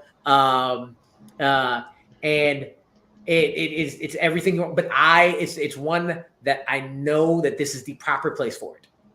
But I still have to go back and I still have to actually find some time to either rewatch it or try to remember when they actually do the intermission, because it was so long they did an intermission at the theaters. Like, yo, take a break, come back, and rewatch it again just to re-solidify a lot of those scenes that like I've seen sporadically, but not front to back. So yeah, I had to do an intermission personally watching at home. I think I got about 2.5 hours in, and I went, I need a break. Like it's a lot. That said, similar to Glory when I watched this film. So funny enough, this is one of the good things that movie Battleground has done for me over the years. I watched this film. I forget if I had to debate for it or against it, but it was a Denzel performance question, and I watched this movie for it. And no, I had to debate against it, and I watched it, and I just remember watching it going, fucking hell, there's nothing I can do here. There's no way that I can win this. Yeah. He's so good. But similar to Glory, where like the standout for me was the guy who generally isn't talked about amongst the greats, and Andre Braugher. Delroy Lindo is excellent in this movie. I knew exactly where you were going. So, and I saw this obviously after I'd seen Da 5 Bloods, which was really the first time I was like super exposed to him as an actor. Maybe I've seen him in other small things where I just didn't recognize him as him, but I thought he was snubbed for Da 5 Bloods. Oh like, yeah, that's it's one of the worst snubs in history. He was snubbed for that. God. I thought he was snubbed for that, and I thought Chadwick should have been nominated for supporting in that film, almost even over Ma Rainey's Black Bottom. And then we would have never had what happened, but that's a different story. The last 30 seconds were completely cut out. Oh, did you not hear me? No, not at all. So I was going to say, that's why I put it in the chat. The last thing I heard you say was that he was snubbed. Oh yeah, I said he was snubbed for that film, and honestly, part of me thinks Chadwick should have been nominated for supporting for Da 5 Bloods almost over Ma Rainey's, and he's really good in that film. But I'd almost put him up for Da 5 Bloods instead. But yeah, so obviously I'd seen that film, and so when he showed up in this, I recognized like, oh, okay, that's the same guy who was in Da 5 Bloods, and he's excellent in this film. Like I almost want to call snubbed for a nomination, like the fact that he didn't get nominated for this film. And then I saw him in The Harder They Fall, and that just solidified this guy's really good. But Gone in 60 Seconds would probably be the one that like you remember. I've never seen that. Go see it. Go see Gone in 60. Okay, all right. Beautiful fucking time. It's peak Nick Cage, and everybody else. He's got the long hair in that too, right? Or no? No, he doesn't. Look, you have him, you have Delroy, and you have freaking Robert Duvall, Will Patton, and Timothy Oliphant in a smaller role. Who's the woman? That's the one where he's on a poster. Angelina Jolie. Angelina Jolie. Wow. Okay. It's like another tangent. Great film. Love it to death. But anyway. Like Malcolm X, like you could legitimately sit here all day and break apart this film as art. Like it is so good on every level. It legitimately, it's at number 5 because it's just too long. And it's so heady and it's so dense and it's so deep and it's so emotional that like I legitimately didn't feel like I could get through it all in one sitting. I had to stop. And it's the one black mark against it is maybe, but it's like it's the type of too long.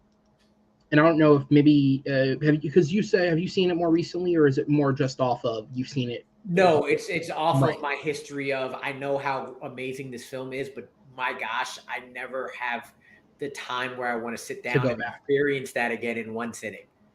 And so for years, I'm like, oh my gosh, this is technically a blind spot for me that I have to recover. Back. I can say I've seen it, but I can't really say I've seen it. I just know it's greatness. It's great.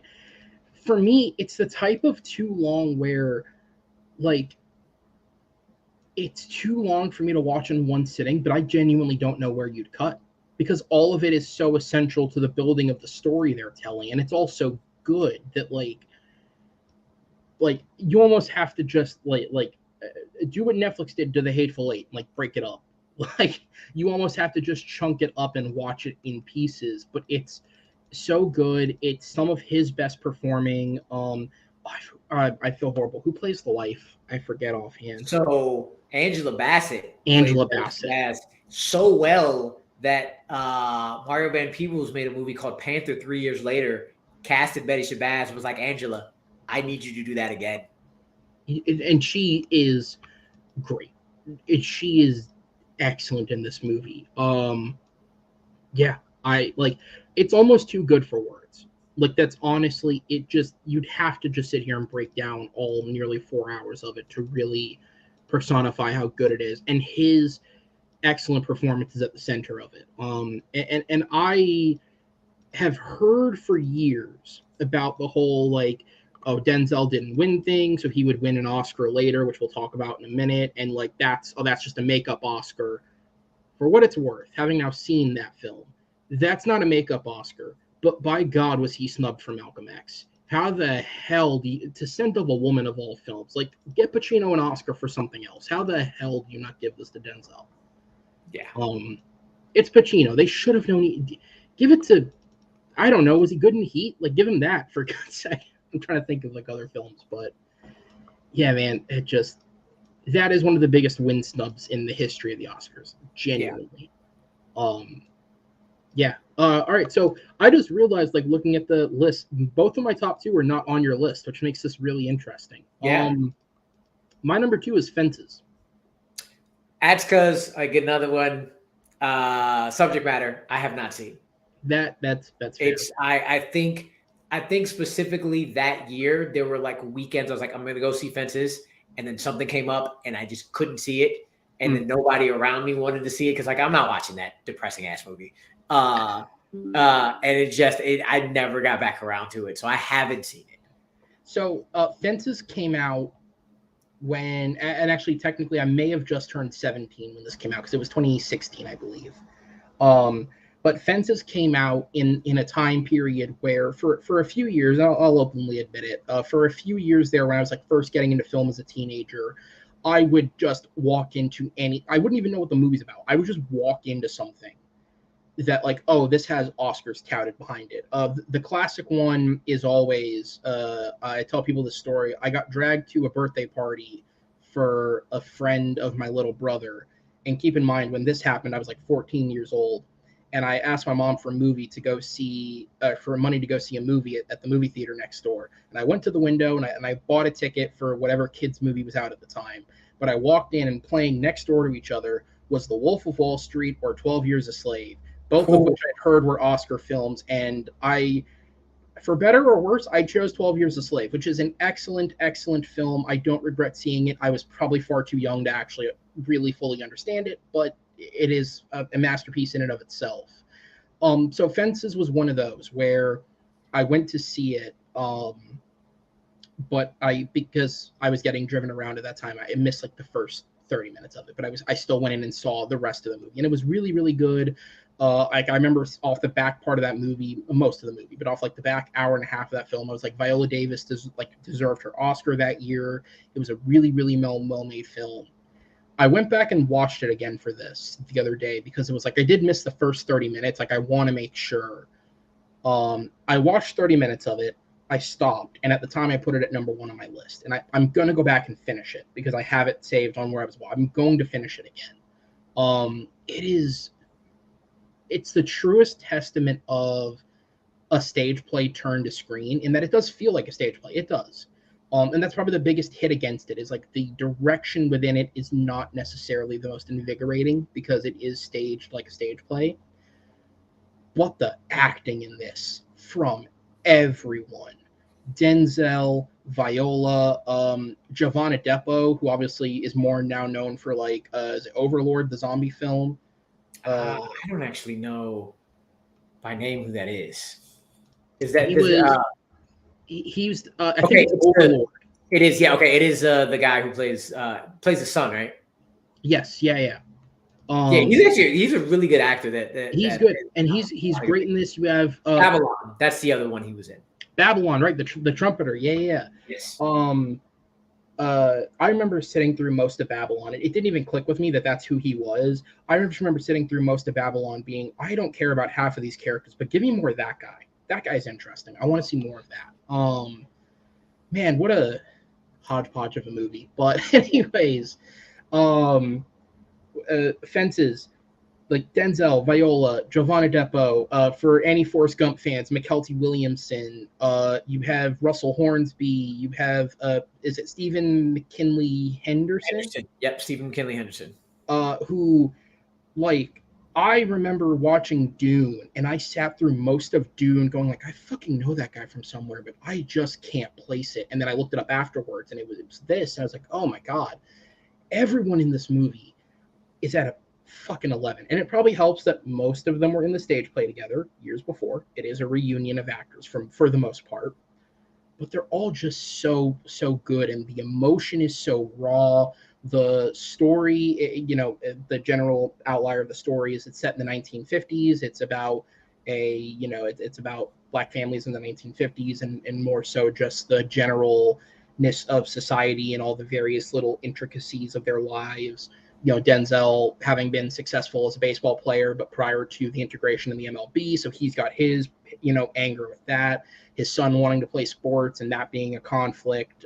His relationship with Viola sort of starting to fall apart. There's all these little character bits that kind of make up the story. This is pure personified powerhouse acting. If not for the fact that he delivered Malcolm X 20 years earlier, this would be the best performance of his career. It's probably the best performance of Viola's career. Obviously, I say this as a white guy, there are struggles in this film that I cannot personally relate to nor understand. I can just look at and empathize. So I totally understand why the subject matter is difficult for other people to watch. But that said, and I have films that are like this too. You have to sort of be in a headspace to be like, I'm going to watch this. Whenever you're there, man, it's excellent. It's so good. This is one of them that I'm like, I should really see it. And I'm going to say I should really see it for years. I feel like I'm going to keep saying it over and over and over again. And it's like, shit, I don't know when I'm going to actually watch. Hard watch. It is. This movie was so damn good that I saw a journal for Jordan just off the back that I wanted to see Denzel direct another film. And that movie's just okay. But Fences is incredible, man. Truly, it's aside from Journal for Jordan, I haven't seen either of his two earlier directorial features, but that alone is like, I want to see him direct more. Like he's got something when he can pull it out of people. That really works. Yeah, it's incredible. Check it out if you haven't. But of course, it's all around a tough film with a lot of tough themes to watch. So I get both sides, as are a lot of his films, to be fair. Yeah. One of them, like one of the ones that I purposefully skipped was Cry Freedom, which was his first nomination, but it was just like I'm looking through what I hadn't seen yet, and it's like, I could do this, or I could do the apartheid film, and it's like, well, fuck, After Glory and Fences, I don't know if I really want to do the apartheid movie too. Right. Another time. Like, there's a lot there. But no, it's an excellent film. I will see it one day. I hope it's great.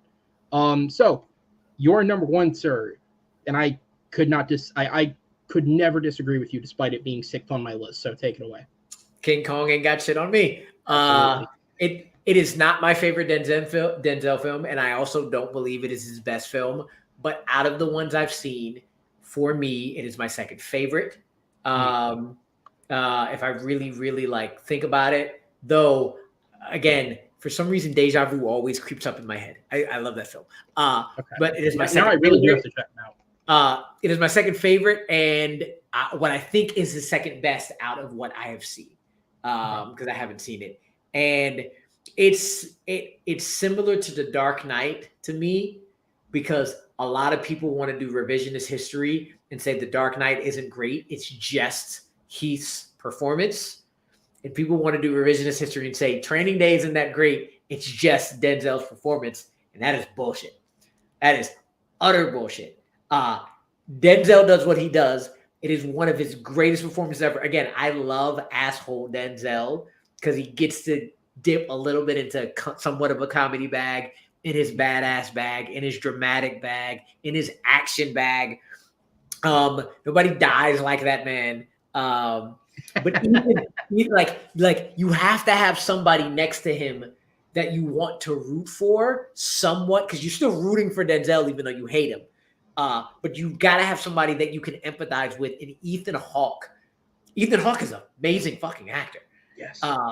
And he is great being pulled along on this crazy ass day next to him And being able to run into Snoop and Dre and like feel like these are parts that work for Snoop and Dre. And just the entire just day behind the wheel, and just looking at all the shit that that Alonzo is trying to avoid and cover up and get into. It is, and I feel like it's extremely rewatchable. It's Scott Glenn who he screws over, right? His wife, yeah. Scott Glenn at that point, a early Eva Mendes appearance in this film, and just it is encapsulation of everything you love of Denzel. Like, it's not just straight action like Man on Fire. It is not just straight charisma like Remember the Titans. It's not just straight drama. It's not the little bits. It is everything that Denzel is utterly amazing at, put into one character, and then you make him into an asshole and not likable. So it's just on 100, and you are in that car with them. You are utterly right there, step by step. I forgot to mention the most what is the word? The man who you never know what his actual ethnicity is, the most ethnically ambiguous man, all of Hollywood, and Cliff Curtis. In that bathroom scene. What is it? It's a Smiley, right? Yes, Smiley. Hilarious scene. Sure, like you may go back and say, okay, him getting the wallet and then the wallet being there, it is kind of like a trope, but it's a brilliant way for him to get out of that. Yes. Like, you are so into there's no fucking, and then the wallet comes out, is like, oh shit. Okay, who gives a fuck? That was great. That was utterly great. That's how it does. And then Ethan Hawke comes back and just fucks him over to then get into one of the greatest, most iconic speeches ever. Yeah. Go to the video store. They did monologuing, where they had some of us do monologues. I did that monologue. It was so fucking fun. Just to pull that off. That movie is almost perfection in entertainment. Like, yeah. I will take a perfectly entertaining film over a perfectly well acted, amazing film any day. And that's why I have Training Day #1, because it is everything you want in a film, anchored by everything you want from the best actor of all time. So that is why, even though it's not my favorite and it's not what I think it's the best, if I have to put those two together, nothing ranks highest in my head on both of those arbitrary lists in my head than Training Day. Yeah, that's fair. Aside from my #1, it's probably his most rewatchable film out of anything on the top half of my list, and it's at #6, because you're right. When I take the film criticism part of it into it, Ayer's script, while absolutely brilliant at times, yeah, it gets a little like, okay, he just so happened to have saved the one girl who is related to the guy. Like, you're right, there's a lot of conveniences within it. That I just on a critical mental level I do not get for. But that said, it makes for one hell of a ride. When I did film history class, we did not cover the film as a whole, but my teacher chose scenes from this film to sort of just watch these scenes in the class, to study the breakdown of Alonzo Harris as the ultimate, like, convincing villain, like the ultimate, like, you almost want to be on this guy's side, but he is the bad guy at the end of the day. And it's such a convincing portrayal by Denzel, and a lot has to go to Ayer as well for the script. It is, for the most part, a really tight script, and the characters are really well put together. Any film that can make Snoop Dogg work, I gotta give credit to, because he can only play himself, but my God, is he entertaining in this. And you're right. I don't think enough credit gets given to Ethan Hawke, because Denzel's obviously the Oscar winner. He will be remembered for this film for the rest of his career. He is incredible in it. But Ethan Hawke has to play so many dimensions of this guy growing and evolving in one day as he's sort of trying to make sense of Alonzo Harris. and make sense of his situation around him. And Hawk really convincingly portrays this guy who in one day goes from the sort of, I don't know if excited's the right word, but sort of this enthused rookie to this world who just really wants to get into it, to gristle by the end, to the point where, you know, when he just walks away and leaves him be. And I think obviously they kill him, but just the whole community walking away and kind of just treating him as if, like, man, whatever, like King Kong ain't got shit on you, whatever. Including a Terry Crews, the early Terry Crews as well. Yeah, I was watching this film the entire, and he is like, it's so weird now that Terry Crews is like big, because he is almost like front and center in that scene, aside from Denzel. And I spent the entire time going, is that fucking Terry Crews? Like, he's not on the cast list. Is that Terry Crews? It's so, but you're like, Denzel is giving the performance of a lifetime. I mean, again, if it wasn't Denzel, this would be the performance of a lifetime, but that man still has like 2 other levels he can go to. Exactly. But I love the idea that really, like, yes, he gets killed and that is his comeuppance, but the real comeuppance is the fact that this neighborhood that he's had in a chokehold for God knows how long just dismisses him. He's finally taken down. He's finally defeated. He finally shows an ounce of fear, because he's truly fearless through most of this film. And everyone just goes, yeah, whatever, man. Like, fuck out of here. Who cares? That scene shows how great of an actor he is, because how much energy and passion, and how much of like, I'm a badass still, but you can see right through it. Right through it.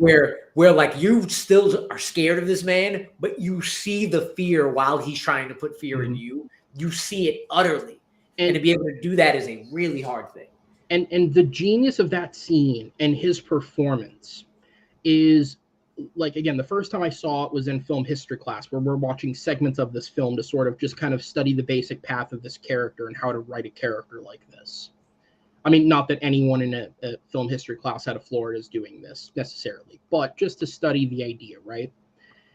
And out of context, what you're watching is this almost like deranged, confident, seemingly powerful man deliver this speech. And in total, it's a great monologue. It's a great performance. He delivers it really well. And you can watch that as like his Oscar moment and take one thing from it. But then when you watch it in the context of the film and you really see the subtlety in the facade is breaking at this point in time, there's a whole new layer that gets added to it. That just, it really does something. Now, I will say, and I don't go quite as far as some other people, I would be probably put into that detractors category for The Dark Knight. I think the movie's really, really good, but I don't think it's the best Batman film, and I do think Heath Ledger overshadows a lot of it at times. Specifically for me, the third act is where it starts to kind of come apart a little bit with the Two-Face stuff. And I do think not Leto at all. I do think Ledger covers up a lot of those cracks. This movie is not that. This movie is just as good as his performance is. I was just saying, one thing that like solidifies that, like, it is a combination of both Denzel's performance and some great writing in a great movie, is how in the middle of the movie, Denzel does that like TV monologue of a LA police detective was killed, but in a random shootout here, survived by his so-and-so and so-and-so, to Ethan Hawke, to kind of show like, yeah, you can't fuck with me right now. Yeah. And the end of the movie is Ethan Hawke walking to his house and the news report stating Detective Alonzo Harris was gunned down today. He is survived by, for him to do that, and then his ending to be what he threatened Ethan Hawke's character with. That was a complete, like, that's the movie right there. Yes. Also, this is a case, for anyone who doesn't know, this is a case of one specific moment in this film. Everyone always talks about, like, release the full film, release the full vision. Yeah, don't delete scenes. Why'd you take that out? Yada, yada, yada. This movie is a case of sometimes there's a purpose for deleted scenes in a film, because if you pay attention to the ending when Hawke is driving home, there's a car that's tailing him, and it doesn't ever go anywhere. There's a deleted scene where I forget what they call it, like the Three Wise Men. Is that what they're called? I think so, yeah. Whatever the name they give them is, and it's basically they're tailing Hawke, and they attempt to confront him to pull the money back from him that he's already turned in, that he took from Alonzo, and they try and get the money off of him. And it's like this extra like realization of, no, he's truly one of the good ones. Like, he hasn't gone bad from this experience. And I've looked up the scene, and it's a good scene in and of itself, but I don't think you need that extra beat. I think the movie ends perfectly where it does. And that's why you edit things. Zack Snyder, I'm looking at you. This is why you edit things, because sometimes you can make it better by just taking a second and realizing what's needed. It's a brilliant film, truly. All right, so my number one, no person on the face of the planet, as far as I could research, has ever put this film at their number one. But I did, because for what the movie is and what it's trying to be, it executes it perfectly. And that is Tony Scott's final film, Unstoppable. Okay. Which I was for a second, I was like, if you say The Preacher's Wife, I'm going to give you a standing ovation. You didn't go that far. I've not seen The Preacher. No. So Unstoppable, very, very straightforward premise. Two dumbasses played by actually, funny enough, coming back another time, Ethan Embry, or not Ethan Embry, Ethan Suplee. See, I'm doing it now too. I'm sorry. Yeah, I did it now too. I've confused them before as well. I remember. Do you remember that Netflix show Grace and Frankie? Yes. Ethan Embry's on that, and for the first, like, I watched a couple seasons of it, and for the first whole season, I was like, damn, Ethan Suplee looks great, and then I was like, oh fuck, that's Ethan Embry. Shit, wrong guy. But no. So Unstoppable, a couple of dumbasses played by Ethan Suplee and TJ Miller accidentally let a train go wild. They don't put the proper brakes on it. Suplee thinks he's got it in basically slow boat mode and hops off the train like they're just total morons. They let this train fly. It's going like 70 miles an hour, and it's barreling towards suburbia in Pennsylvania, and it's got to be stopped. It is 98 minutes. It's quick. It's in and out. It's to the point. The performances are excellent because it pairs up Denzel with Chris Pine. And this is like right post Star Trek Chris Pine, so he's still sort of on the ascendancy. And then Rosario Dawson is the third in this. She plays the control room person that's trying to help them stop this train. And what I appreciated about this movie is the first like 25 to 30 minutes of it is two separate films. It's how this train gets going, and then it's Denzel and Chris Pine are just working a morning as train drivers, moving stuff back and forth. And you get to see the building of their relationship, the building of their characters, what's at stake currently in their lives that's sort of going wrong. And it just sort of goes at this normal pace while this other movie's happening over here. And then when it finally merges the two and they become involved in the train issue of trying to help stop this train, now all the character background, all the stakes that you've set up matter infinitely more than they already did, because you took the time to establish their characters and then threw them into the thing that was happening. And even then still, they take time to build these characters throughout, because like a lot of the film is them chasing down a runaway train. You're going to have a lot of downtime to just talk, and they have those conversations instead of needing to force this high tension, oh my God, the train's doing this, it lets it breathe. And I just think a lot of films like this, and even some of Tony Scott's other films like this, would have been so focused on the action and keeping the pace and just intensity. And I really like that this movie, when it needs to deliver tension, when it needs to deliver action, when it needs to deliver the thrill, it does so. But it also, even if it's basic character, it builds character. And that's more than a lot of other films like this would have done. And for what it is, being a 90-minute train thriller, it's one of the best of its kind that I've seen that are like this. It's almost like Speed, kind of. It's like that's kind of what it's going for.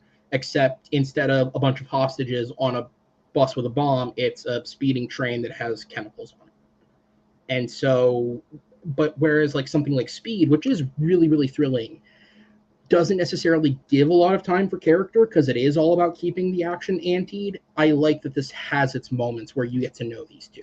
And so it's unique in that sense. It lets Denzel do his thing. Chris Pine holds his own against him. And Rosario Dawson being the one that's dealing with the corporate assholes that are, of course, in a movie like this. Right. She gets her moments too, which I like. Yeah. So for me, I've seen it once. I remember enjoying it, but what it like solidified for me is like Spike was Denzel's director early in his career. Fuqua is Denzel's director now in his career, late in his career, and throughout. Tony Scott is that guy that if you want an action film, you get Tony Scott to do an action film with Denzel. Yeah. Like those are the three for me. 5, right? I think so. Those are the 3 directors that I think are essential to Denzel's career. Not they are essential to Denzel's career in one way, shape, or form. And the only reason is because Tony Scott's no longer with us. That would have probably still continued because the Spike doesn't happen as often, but that's something that he kind of gave back to. And Fuqua started out, I think, with Training Day, and has gone continuously with him towards the end, towards the later parts of his career. But Tony Scott is essential to everything that is Denzel action. And I think every time it's really, really good to amazing. So I don't fault you with this at all. Yeah, like I said, it's not. And again, I could catch up on one of the other like great films he's had that I haven't seen, and maybe that becomes my number one. But of everything that Denzel was in that I saw, for what it was setting out to do, for what its intention was, it wasn't overly long. There wasn't a lot of fluff that I could cut. There was just the right amount of character for what was needed. It wasn't underdeveloped. It wasn't too crazy in terms of plot. It played it, realistic as much as you can for something like this. Like everything just kind of worked together to make this a really thrilling experience that I did not expect. The only critique I could really make is I don't know why I watched it at 9 a.m, but it sure as hell woke me up. But yeah, no, it's a great film. All right, so with that said, as we're approaching the 2-hour mark, those are our lists individually. So now we'll go ahead and put them together. So I have been keeping track of what crossed over and where you had things ranked. Okay, so you had Training Day at number 1. I had it at number 6. But you had Malcolm X at number 2, and I had it at 5. So technically those are closer together. So my number 1 won't be in contention for the top 2 spots because it's not on your list at all, which is fine. So would you rather just stick Training Day at 1 because it is your 1 and I had it, or should we bump Malcolm X up because we had it overall higher? Oh, I mean, I guess they are technically the same amount of points, huh? Or same rankings a bit. Yeah, it's a 5 difference. 1 to 6 is a 5 difference. Malcolm X is a 3 difference, or 1 to 6, 2 to 5. I don't know how to math this, even though I'm a math teacher, but I don't want to think about it. I have a 3-day weekend coming up. My gut says Malcolm X. My gut says Malcolm X should probably be number 1. Okay. That's based on those rankings with Training Day coming behind it. All right. So Malcolm X at 1. We'll put Training Day at 2. I'll put, just because it's my number 1, I'll put an Unstoppable at 3. All right.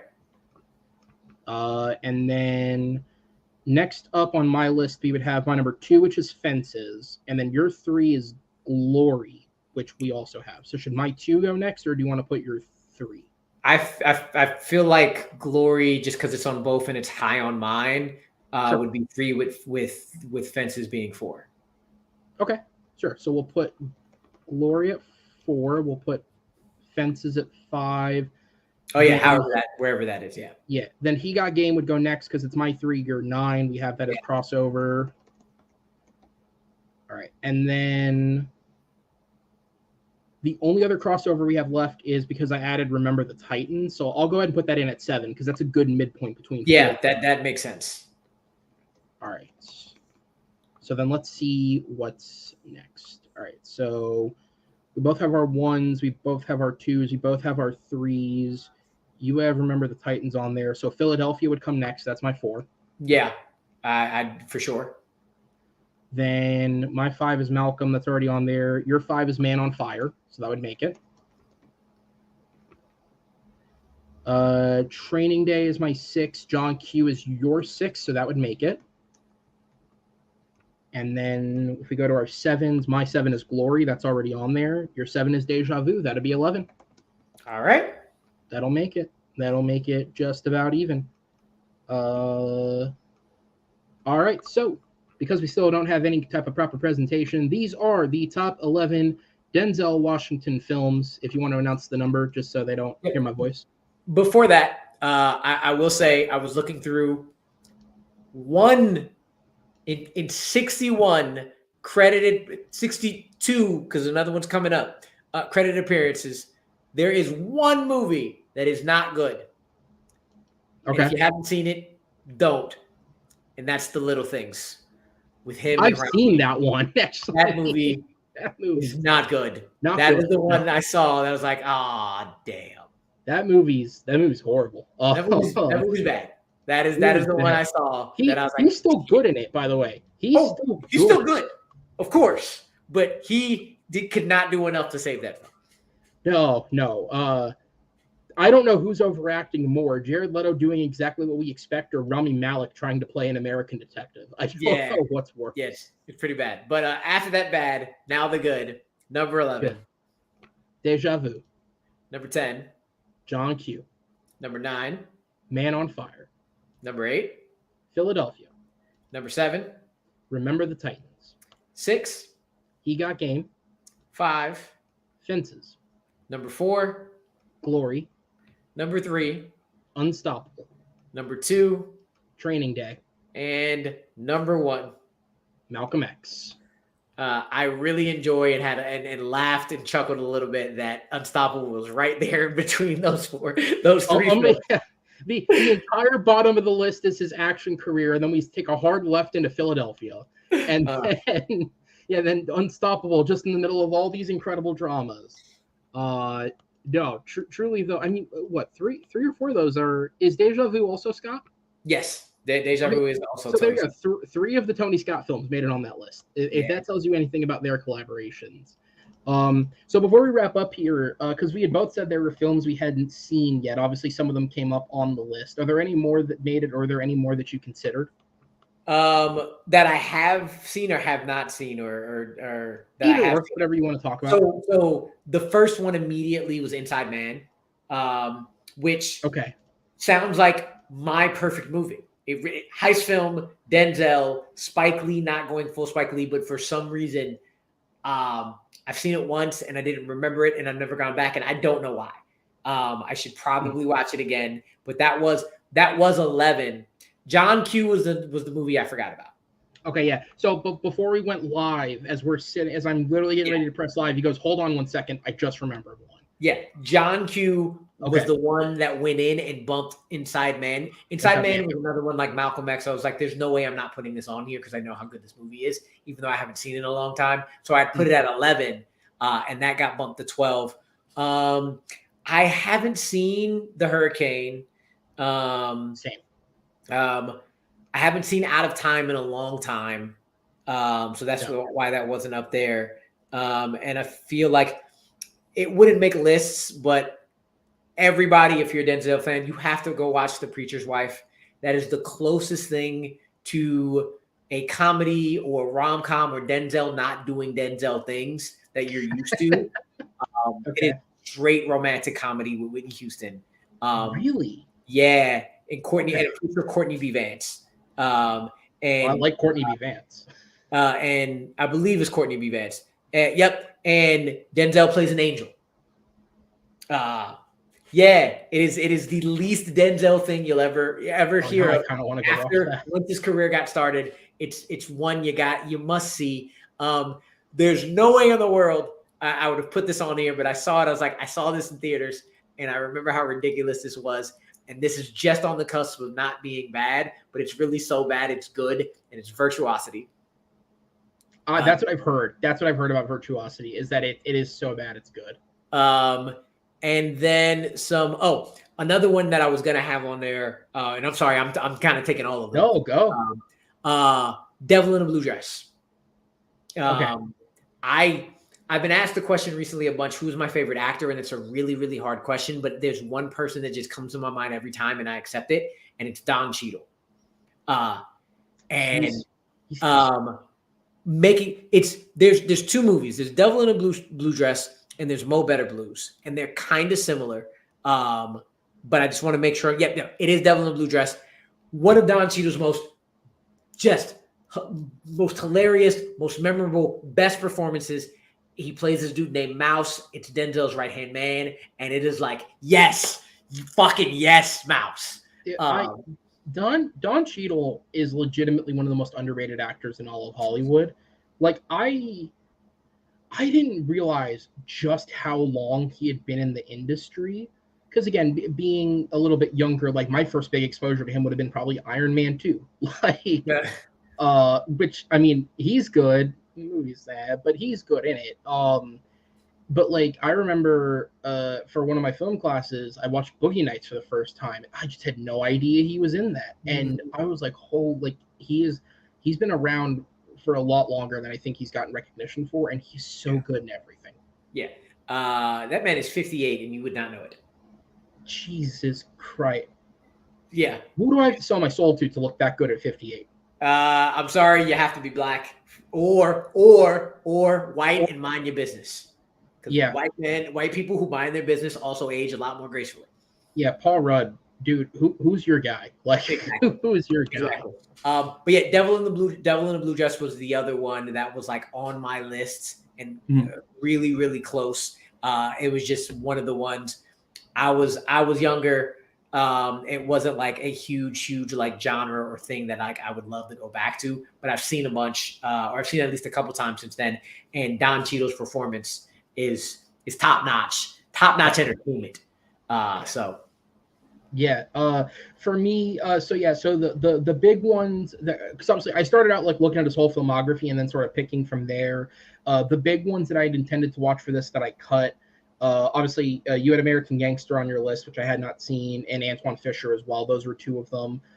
Cry Freedom was one that I intended, but as I said, he's got a lot of films with a lot of heavy themes in them, and it was just one of the ones I didn't get to first. But obviously, his first Academy nominee, so it's worth pointing out. The Hurricane's another one I didn't get to see. Flight's a more modern one that he got a lot of acclaim for as an actor that I haven't seen. And then Inside Man, I'm not kidding. And I was saving this for the end of the show to bring it up. So I'm going to, at some point in the next month, and this is a promise that will be fulfilled through text. I purchased Starz because he legitimately has like 8 films on Starz. Like it was a joke how many films were on Starz. Because I have it, at some point in the next month, I'm going to make the time to watch Blind Spotting, because every single time we talk, all you do is recommend Blind Spotting. I was about to say if you weren't going to. And I have it for a month, so I have no reason not to now. So I'm got 2 full seasons of greatness coming your way. So I'm going to check it out. But Inside Man, when I looked it up, it was on Starz, and then I also saw that it was on Peacock, and I just didn't watch it right away. No joke. Yesterday I go to watch it. It's not on either anymore. Like within the week, it got pulled off both services. So I don't know where it's at now, but I couldn't find it anywhere that wasn't an Amazon rental. And I spent enough money on this episode. So I was like, I just can't justify it. So, but I do want to go back and see that, because again, when Spike Lee's on, I do like Spike Lee. And because it's Mo Better Blues is the other one, right? That they did together. Yes. Yeah. If I enjoy either of those half as much as I enjoyed He Got Game, then I'm absolutely on board. But yeah. And then the other thing was, because I said I had like 5 films vying for that last spot. So the films were Remember the Titans, The Tragedy of Macbeth, Much Ado About Nothing, which is the other Shakespeare, which is again solid, but I kind of want to see just because it has him and Keanu in it, and it's like that's dude. Denzel genuinely does good Shakespeare. Keanu, oh boy. And what's scary is Keanu might not even be the worst performance in the film, because Michael Keaton's also not very good in this. Oh man. Yeah, no, it's a mixed bag of things, but it's not Branagh's best work, but it's solid overall. I considered The Equalizer because I did like it when I saw it years ago, and in honor of the list, I thought about putting it on there. And then the other one, which I'd wanted to see for a while because I saw the original in one of my film classes, is The Manchurian Candidate, which is not as good as the original, but it's a very solid remake. And what I think it does better than a lot of other remakes is, for a movie that has a message, it updates its message very well for the modern times. and a good early performance from Liev Schreiber as well. Who and shit, talk about the GOATs, Meryl Streep co-starring alongside Denzel. Like, as I described it to my brother when I saw it, I was like, neither of them are giving their best in this film, but it's also a film starring Denzel and Meryl, so you know you're getting something out of this. Yes. And they are both very good. But yeah, so that's it for me. I'm looking at. I just have pulled up my like entire ranked list of Denzel films. The Little Things is currently the lowest film. Yeah. So I did give Fallen a half point above it, despite not liking it. But it is at least more engaging than The Little Things. Yeah. So yeah, so that's the show, guys. Thank you first off. Amaru, thank you for being here, man. This was supposed to be a 3-man show. Who knows how long that would have gone on? But I'm glad because Matt and I both had. It's part of the reason I was so glad when you immediately like. I can't understate when I sent him the list of topics for the rest of the year, how quickly he said Denzel. It was like immediate, and so I'm glad I was able to have you on, especially because Matt wound up being unavailable, and I think we were both a little shaky with Denzel when this started. But this is more so just solidified my thoughts on him as an actor. He is one of the all-time greats for sure. No doubt in my mind about it. There's a reason, like I remember we did an episode of One Gotta Stay, and it was up and coming black actors in Hollywood right now. And I think legitimately each and every one of them at some point has cited Denzel as an inspiration. And there's a reason why. Like, this guy is legit. If you don't believe in the Denzel hype this long into his career, go watch more movies. I don't know what to tell you. He will pick up a 10th nomination before his career is over. I have no doubt in my mind about it. Just get him. I just saw that. I don't know whether or not he's acting in it or doing something else, but he is listed for Gladiator 2, which he's in it. He's in it. He's going to Is Ridley directing it? Yes. So Denzel in the sky. Yes.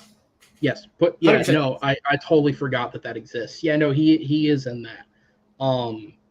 That was the first piece of casting because, like, Paul Mescal, sure. Barry Keoghan, okay. Then he left. All right. The guy from Stranger Things, sure. Denzel, okay. Now I'm kind of sold. But yeah. So, Amaru, obviously, I did as many plugs as I could in your intro because you're in a lot of places. But please tell the people where you're at if for some reason they're not already following you. Amaru Moses, Twitter, Facebook, Instagram, the Knick thing. I am not a bot. That is my birthday backwards, and I'm a New York Knicks fan. And then Bite Size Breakdown everywhere, same places: Instagram, Facebook, Twitter, bitesizebreakdown.com. Look out for that's really all I post about for the most part. If it's not about Knicks stuff or Washington Commander stuff, yeah. That's a tough go of things as a sports fan. You okay over there? Oh, I had the worst two sports owners in histories, and one is already gone. So like it's looking up a little bit. But yeah, my sports fandom, my two favorite sports teams are, it's a lot to deal with. Yeah, as somebody who only just barely understands the NFL, even I understood Washington football team. Yikes. Anyways. Good luck with that, man. I would love to have you back on in the future. This isn't a show we're planning regularly on having guests on, but especially if people are experts in the topic. So I'd love to have you back on again because we just had a 2-hour conversation about film. I can do that any night. Yes. But with that said, guys, thank you for watching. Subscribe. The next episode will be at the end of the month. We'll be doing ensemble biopics in honor of Dumb Money, which is supposedly looking to be potentially an Oscar frontrunner this year. We're not quite sure until we see it, but a lot of these have been a thing in the last couple of years, so we'll see what are the top 11. Until then, take care, everybody.